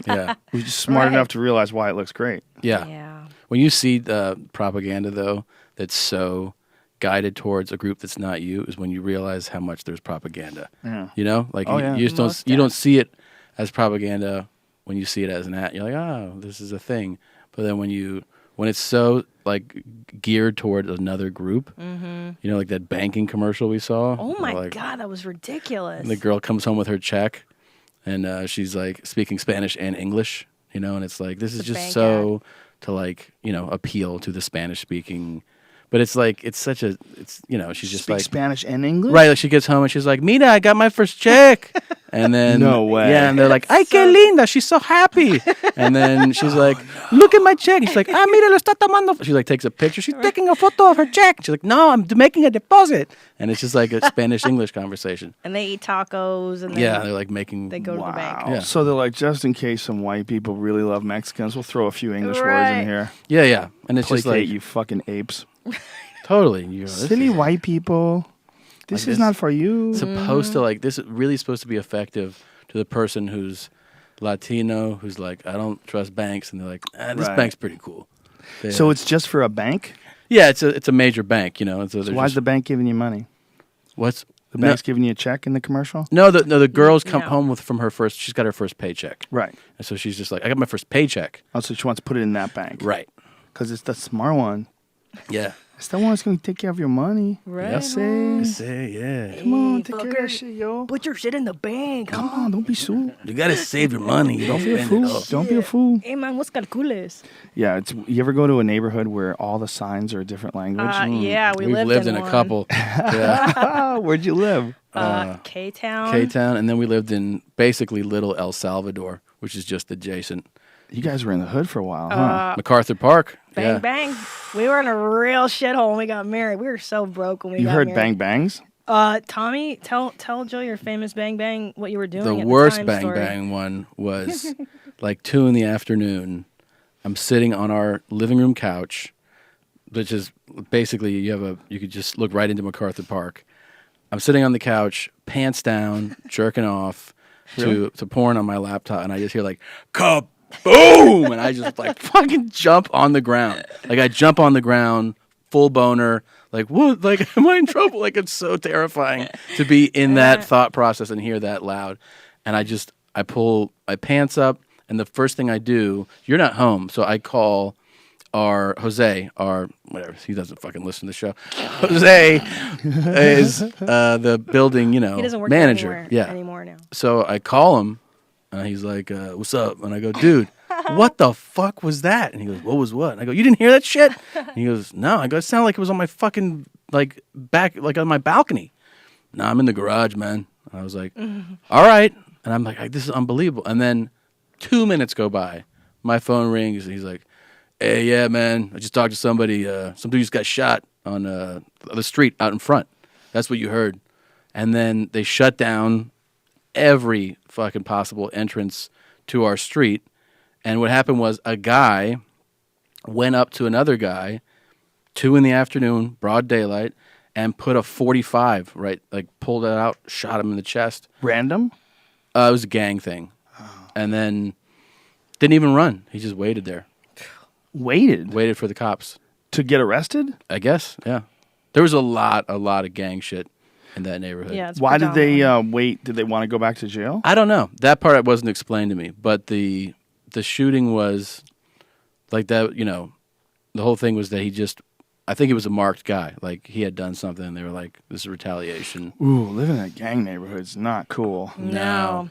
What was neat though is that LAPD installed these like sound devices where they'd put them up on the light post or somewhere, and they could actually track exactly where the bullet was shot from within a 5-mile radius. So like that was kind of cool. Like they'd come 5-mile radius? in. Yeah, I think it's that. That seems pretty big. That's huge. Well, I'm telling you, yeah, look it up. I may be off on the. Anyway, they could detect exactly where the bullet was coming from. Apparently, in our neighborhood. Our last one of our last nights was a celebratory night where we were on the roof. Holy shit, man! And it was a couple days after LAPD there was a drunk guy on 6th Street who was wielding a knife, and they lit him up. Like they shot him guy. they shot him like fucking I forget, it was like 13 or 22 times, like something crazy for this drunk guy with a knife. So El Salvadorian neighborhood marched towards the Rampart Division police headquarters, and it was bananas. So we're standing on the roof of our building, and no shit, there's like 20 police helicopters. Like usually there was 1 or 2 a night, every night. But like when you see 20, you're like, this is martial law. Like it was, that neighborhood that night was unlike anything I've ever seen. Yeah. Wow. They shot him for no reason. The guy. No, they didn't shoot him for no reason. He had a knife, but he was drunk. I know. He was like, It's like fucking. What are you supposed to do? Give him a book? Yeah. Give him a book, teach him how to Clean act him, right. Show him how to wash his ass with his hand. But I think. No, shouldn't have. It's crazy. Yeah. I mean, the whole thing was it is obviously excessive force, but They're just happy to use their guns. Yeah, they're excited. They have a reason to do it. Some asshole's got a knife. Let's light this dude up. Just light him up. But he's got a family. 2 miles. 2 miles. All right. 2 miles? 3 miles. Powerful, That's Brian. that's Doing some research. Powerful. Pretty big, man. Yeah, that's not good. Brian Callen was on his street, and his neighbor couldn't drive his car. Couldn't figure out why his car couldn't start, so he got his car towed. And they found a bullet in the engine block. What? And there was a shootout on his street. A stray bullet slammed into his engine. Jesus. Yeah, that's when Brian was like, okie dokie, time to move. Yeah. Mm-hmm. And then a park where he used to take his daughter to play, a guy shot a guy there. Cool. And I was like, okay, fuck Venice. Great. Venice is great, though. That's what Yeah. sucks about Venice. It's like, it has all of that, but it's also great. Cool restaurants and Super cool. cool little art places. It's a funky, I saw a poetry slam there once. Not that great. I'm sorry. Not This is the great. worst. Have you been to the tasting kitchen there in Venice? No, I don't know what that is. A restaurant. Oh, no, I've never been there. Wait, Unreal. let's play Poetry this. slams. What do you like less? Poetry slams or musicals? Poetry slams. Okay. Because at least musicals, somebody likes them. Right. You're pretending. So you remember when they have deaf poetry Yes! jam? Oh, yeah. Yes. That was so I awful. stand, white man, in front of you, unconquered, on top of the universe. Is my soul eternal? Shall I reach a point, a pinnacle in my existence here in your white-dominated world? Yeah. Pow. Can I, will I, do I, shall I? That shit sucked, man. That's what that should have. There was a time with men like me did not have access to books or knowledge, but now I thrive. Yeah. There should be Yeah, in now Deaf we Poetry die. Slam. There should be a black guy in the fucking in the rafters with a mic who just gets to, after everyone goes, your shit was whack too, man. Yeah. Like just shits on everybody. You know, it's way worse than black guys in deaf poetry jams. White guys. White guys in Yeah. deaf poetry jams. White guys trying to be black doing that. Yes. Rough. Here's the problem with those things. The art form itself is incredibly unsatisfying. Like, all you're doing is saying things and you're trying to be profound. The only time anybody ever wants to hear anything like really profound like that is from someone who is an accomplished person. Right. Like, if Russell Simmons went up and gave a poetry slam about succeeding in business, Right. then you would want to see, like, starting your Right. own You're business. like, and well, it's fucking yeah, awesome. that's Russell Simmons, and it's got some poignancy to it. But when you're some self-indulgent fucking dickwad, and you're just talking nonsense and you string Those were together a all, bunch they were of just so bad stupid too. They were words. so Adolescent bad. shit. And we already Also- told you you're good at sports. Just keep playing sports. What about the white people that are Run doing it? faster. Yeah. Oh, here are we gonna see? Is Oh, this here- deaf- here's a this white guy. Yeah, yeah, Oh, yeah. please. Oh, great. It's George Watsky. Oh, What's up, no. Don't George? be mean to George. Poor George. We're about to Oh. crucify him right now. Oh, Christ. It's embarrassing. A white guy doing a deaf. He's got a golf shirt They're on, super too. friendly though, because Yeah. he's not like I'm gonna be funny. So this is for those among us who got enough play through 12th grade to carry in an upside-down teaspoon. For every kid with the collective romantic prowess of Steve Urkel, Richard Simmons, and Screech from Saved by the Bell, this is the anthem for those among us who got none in our formative years. And this poem is for every high school virgin who wouldn't have had it any other way.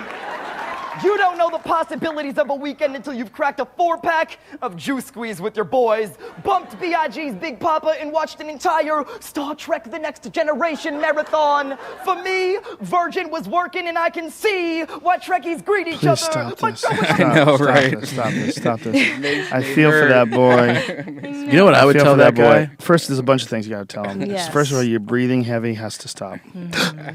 The deliveries, yeah. The Quentin Tarantino vibe should have stopped too. And he's definitely not going to get laid after this. Well, this is this thing that they do where they're in front of black people. They act black. Yeah, there was They black change diction. the way he talks. Yeah. Yes. Change the way he Yes. talks. And it wasn't It wasn't full bore, but it was pretty obvious. He just Oprah needed- does that, She too. should have just thrown in a few more. You know what I'm saying? So You know- it would definitely have been super black. You know what I'm saying?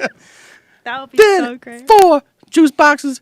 You know what I'm saying? You know what I'm saying? But that thing that they do, what I'm going to tell you, there's a way I gotta breathe. And that deaf slam, stupid fucking breathing horrible. thing in between But- your overly contrived it's so delivery. It's so But contrived. find one where it's a girl talking about like an ex-boyfriend. I like those.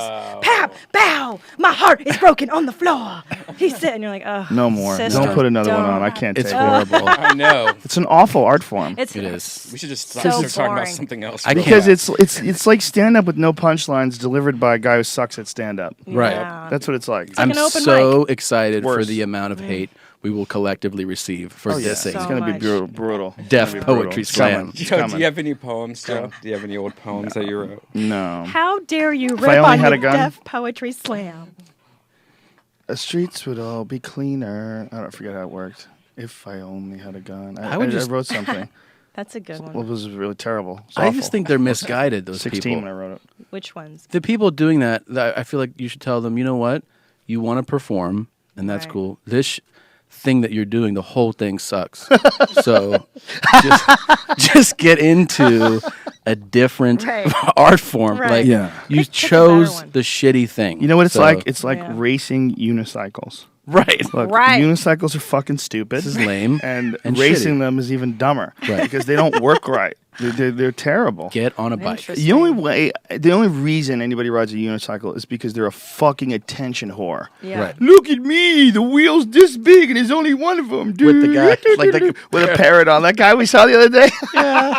parrots. The exotic animal guy? Yeah, just fucking Oh. walking Jesus. around, sweat shorts, and a 6X shirt. We talked about this guy for 5 minutes.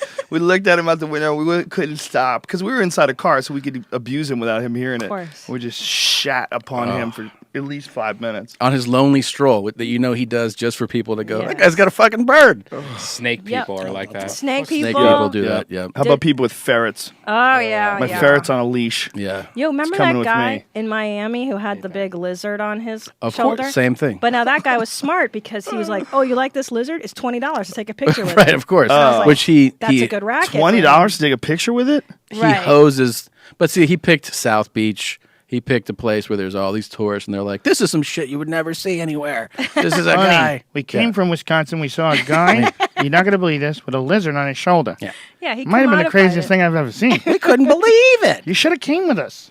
And he thought he walked around like it was a dog. He didn't care. A lizard on your shoulder. White people. Walking down the street. Silly white people. A boom, pow. Starting my period. Those are the kind of white people that you would target if you want to start a cult, too. Exactly. Type of white people. Bring it all Yes. back to Scientology. Yes. Those people, if you gave them a Dianetics book and started getting their email address and sending them some shit, Yep. send them some pamphlets. Yeah. White people. Clearwater, Florida. Wow. You ever gone down there? So that's No. a Scientology stronghold. My folks used to live there. They That's used to live in Clearwater. That's headquarters. Mm-hmm. Yeah, that's world headquarters. Yeah, that's the spot where they all decided. It's the perfect level of intelligence. Like the average is way higher there of people that you can trick. You know, I'm sure there's very smart people in Clearwater, Florida, but there's also a lot of like serious dummies. Yeah. You can get them. That's where the charlatans go, right? You can get them. It's near Tampa, which has a lot of. We talked about that. A lot of swingers. Oh yeah. Oh my God, yeah. There was a club in Ocala that no longer exists that was run by swingers. A lot of swingers. Yeah, we that got a part of jacuzzi. Florida. Hey, what the hell? Come on, want to watch my wife and me fuck? Yeah. No. I'll pass. I was with Ari once, and we had a guy who drove us in Nashville, and he seemed like the most straight-laced guy until the last day. And the last day, as he's driving us to the airport, he starts talking about swinging. He starts talking about the rules that he goes, next time you come here, I'll take you to the swinging club. And Ari and I were like, what? I'm like, what are you talking about? And so then he starts telling us about the rules that they have. Like, well, we have rules. If I'm not comfortable about it, she doesn't go with the guy. And, if she's not comfortable about it, I don't go with the girl. Or sometimes we watch each other, but most of the time I don't like watching. Man, that's a lot. Would you ever share Christina Very with, heavy. with Oh, we already do. Oh, yeah, cockholding? Oh, yeah. Cuckold. Cuckold. Sorry. Tom loves it. Cuckolding. Cuckolding. Where's that word? Where's that originate from? Shakespeare, yeah. Shakespeare? Is it? I'm sure. It sounds like an old-timey English It word. does sound old-timey, but I don't know if it is. I bet you like codpiece and cuckolding is Shakespeare. Okay. Cuckold in the Wikipedia. Okay. Historically, it's historical. Historically referred to a husband with an adulterous wife, and still often used with this meaning. In evolutionary biology, the term cuckold is applied to males who are unwittingly investing parental effort in offsprings that are not genetically their own. Wow, that's deep. Wow. So if you're a stepfather, you're a cuckold. Since the 1990s, the term has been wildly used to refer to a sexual fetish in which the fetishist is stimulated by their committed partner choosing to have sex with someone else. So for some men, they get their rocks off that way, but the original verb, the original description of it, I guess it could be a verb as well, right? Cuckolding. If you're in the middle of it, you're cuckolding. Sure. Would you ever do that? Never. Okay, first appeared in 1250. Look at this. 1250. 1250 in a satirical and polemical poem, The Owl and the Nightingale. Wow. There you The go. term was clearly regarded as embarrassingly direct as evidence in John Lydgate's The Fall of the Princess in 1440. The late 14th century, the term also appeared in Geoffrey Chaucer's Miller's Tale. That's interesting. Shakespeare's poetry often referenced cuckolds. Ding, ding, ding. You nailed it. Winner, winner. You're smart. Chicken Why are you dinner. married to him? Thank you. That's what I'm Is that how you saying. guys get along? Because you're Give so me smart. my reward. Is that why we get along? You're smart. It's her boobs. Totally, it's my. Do do do do do do do do do. Do it when I speak. Do you just hear like? Like chimp squeaks, yeah. Yeah. Wow, there's other words for it. There's cuckold in Bulgarian. Oh. In Bulgarian, it's I tried it. It doesn't even have English words or letters, so I don't know what the fuck. How do you say this? Porchoche and the number 4. It's like a lowercase 4. It says literally one who wears horns. One who wears horns. And the act of being unfaithful is called C, the number 5. Jeez. A-R. Carnipora, literally Chef to Marcus. attach horns. Vietnamese is Bai Kam Sung. Bai Kam Sung. Get attached to it. It's all horn. It's all the word horn. More pressure. More That's my pressure. favorite What's thing. that? Massage. More pressure. Which area? You too strong. You very strong. You like pressure. Tight. They have it in Greek. It's a totally different language. It's impossible. K, number 3, backwards. P-A-T. A letter that doesn't exist, meaning the horned one. Yeah. Wow. So, No cuckold. what is that? What is that fucking fetish guys would To want? be shamed, I'm assuming. I have a friend To like shame. who went to a party, and a man made his wife blow him. Like the man watched and was giving instruction on how to blow him. Wow. Jeez Louise. Your friend was the one who did this? My friend was sitting outside on a porch at a party, and this woman was blowing him while the husband was sitting next to the woman giving directions. Wow. That's And I so said, crazy. yeah, I was like, whoa, dude. That's so intense because I feel as though that might violate some trust with my You think? Wait a minute. I love you. I don't want you to do that with me. Well, I don't think it's just that. I mean, it was weird for my friend who was a single guy to get head from some guy's wife while the guy is saying, rub his balls, rub his balls. Oh my like he's life. He's giving him direction, like cradle his balls, work the shaft, Is he gonna come? Is he gonna come? Take it in your mouth. Take it in your mouth. Oh my like God. the whole deal. Yeah, there's freaks. Come in her man. mouth. Come in her mouth. And the guy, my friend was like, "Oh my God, what?" He goes, It started out like ridiculous, and he goes, but then like when the guy was like giving instruction, he goes, it just got really gay and weird, and it was all off. Yeah. The guy was liking it. Of course. Yeah. That's the whole payoff, That's right? the payoff for him. That's why he does it. He likes his wife sucking a cock. Wow. Right in front of him. Yeah.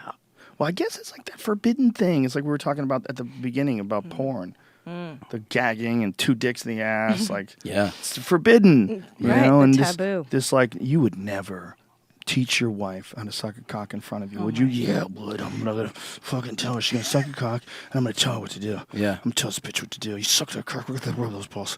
Oh, roll those balls, you dirty I bitch. would laugh so hard if you did that. Could you imagine? I wouldn't be able to do it. I'd be Could like, you oh just- yeah? Could you just imagine what the fuck that would be like? No. Jesus. No. But there's people like way There's crazier a sacred shit. bond between husband and wife. No, I cannot. not with this cuckold group. Not with the cuckolds. Or swingers. No. But I mean, you've seen, because I'm sure you've been, like, I've had couples, they're always never attractive, come up to you and they're like, what's up? Like, we're going to go out and have a good time. Do you want to join us? And you feel that, like, that invitation from them, like, come out with us. It'll be a great time. We're going to hit this crazy club and, like, check out my wife's tits. And, like, they're putting it out there. Like, you can come party with us. I've been Weird shit. we've been together now for almost 8 years, and the thought of being naked with somebody different is so crazy to me. You haven't seen Brian naked. Yeah, she has. You don't want that? Imagine that. How dare you? How dare you? Of course. How dare you? Turn your back on that. Wonderful opportunity. Hey, Joe, can I ask you a would you rather?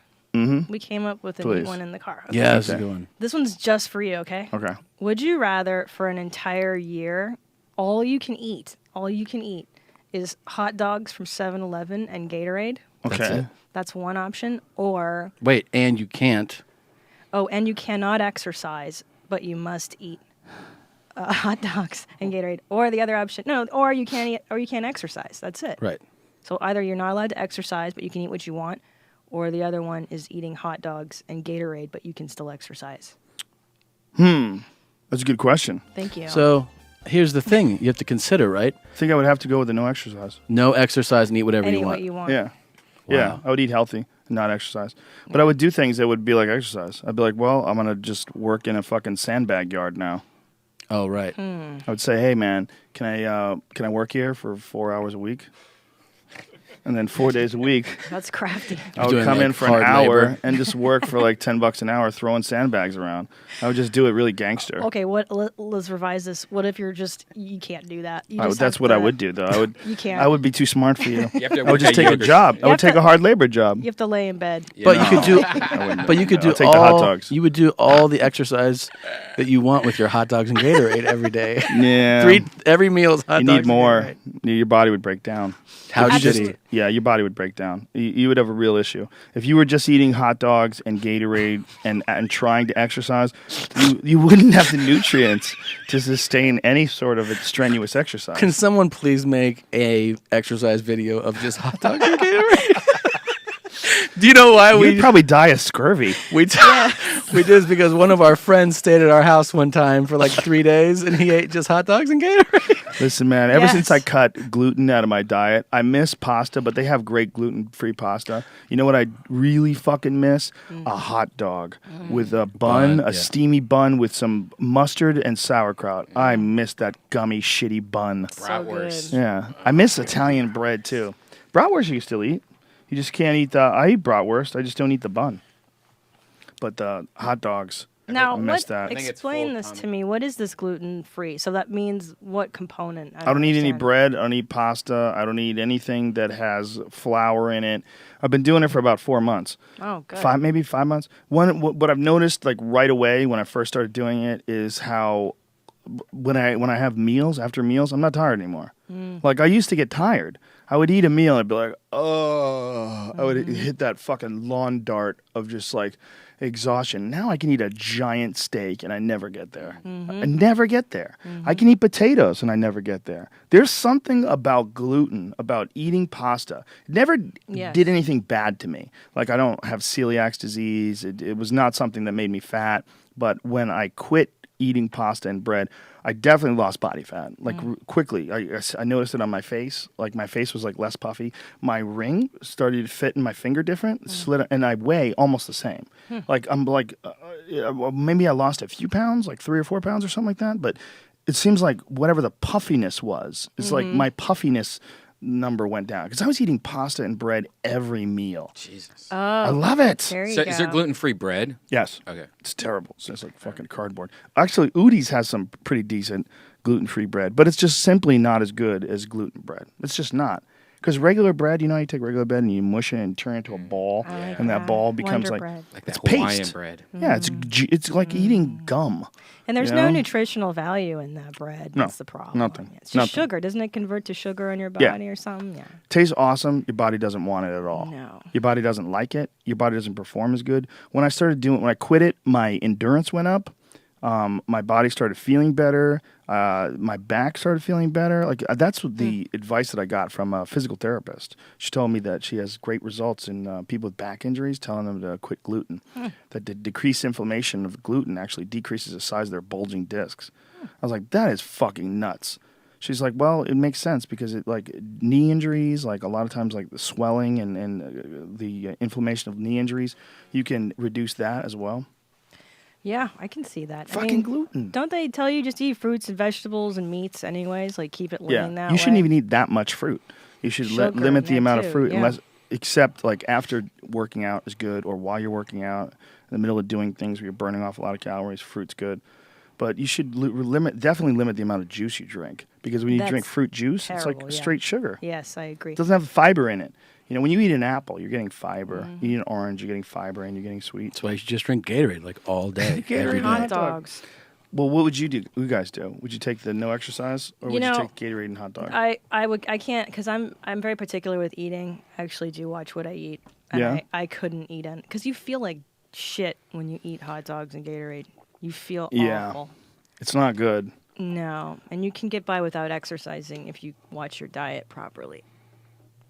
Yeah, I think so. Yeah, I can't. I can't eat like shit. You could definitely get away with being okay, you know? Yeah, not fantastic, but at least you can keep your weight down somewhat. I don't know. The older I get, the harder it is to eat like shit. I can't even do it now. Well, plus, I enjoy eating. That's another Yeah. part of the problem. Yeah. I like good food. I like food that tastes good. Yeah. Hot dogs and fucking, it would drive me nuts after a while. It would make you crazy. All right, this podcast is basically over. I want you guys to subscribe to Your Mom's House. It's on iTunes. It's fucking hilarious. It's Tom and Christina's podcast, and they can find you guys online. Do you guys have a podcast website? YourMom'sHousePodcast.com. TomSegura.com. TomSegura.com. ChristinaComedy.com. It's Christina. No, you don't know Pazsitzky, huh? You don't trust people. Negative. You're too way. fucking stupid. Yeah. And upcoming dates. You guys got any upcoming Yes, dates? big Oh, one. hold on. November 1st and 2nd, I'm running my hour in LA at shit. Flappers in Burbank, and you can go to my site and get it, TomSegura.com. My special is November 9th in Minneapolis. You can get free tickets at TomSegura.com. Damn, free. Christina and I are doing Your Mom's House live November 22nd at the Ice House and December 5th in San Diego at the American Comedy Company. Good, googly, Yeah, I like that. moogly. Yes. I'm in San Diego this weekend at the Madhouse Comedy Club, October 25th through 27th, and then in Hartford at the Funny Bone, November 14th through 17th. Boom. Sweet Jesus. This podcast is brought to you by Squarespace. Use the code Joe and the number 10, one word, Joe 10. Save 10% off your first purchase on new accounts. That's squarespace.com, the number Joe 10. We're also brought to you by stamps.com for your super awesome extra sweet deal. Use the code word JRE and get your $110 bonus offer, which includes a digital scale and up to $55 of free postage. We're also brought to you by Onnit.com. That's ONNIT. Use the code name Rogan and save 10% off any of the supplements. We'll be back tomorrow with the one and only Eddie Bravo to break down this past weekend's UFC that Tommy Buns was ringside for. Unbelievable. Tune in for that shit. Those fights were incredible. It's the greatest night of fights in the history of the world. Incredible. Diego Sanchez fight was incredible. And the main event, Dos Santos Velasquez, was just mind-blowing. Crazy shit. All right, we love you guys, and we'll see you tomorrow. Big kiss. Mwah. Ciao.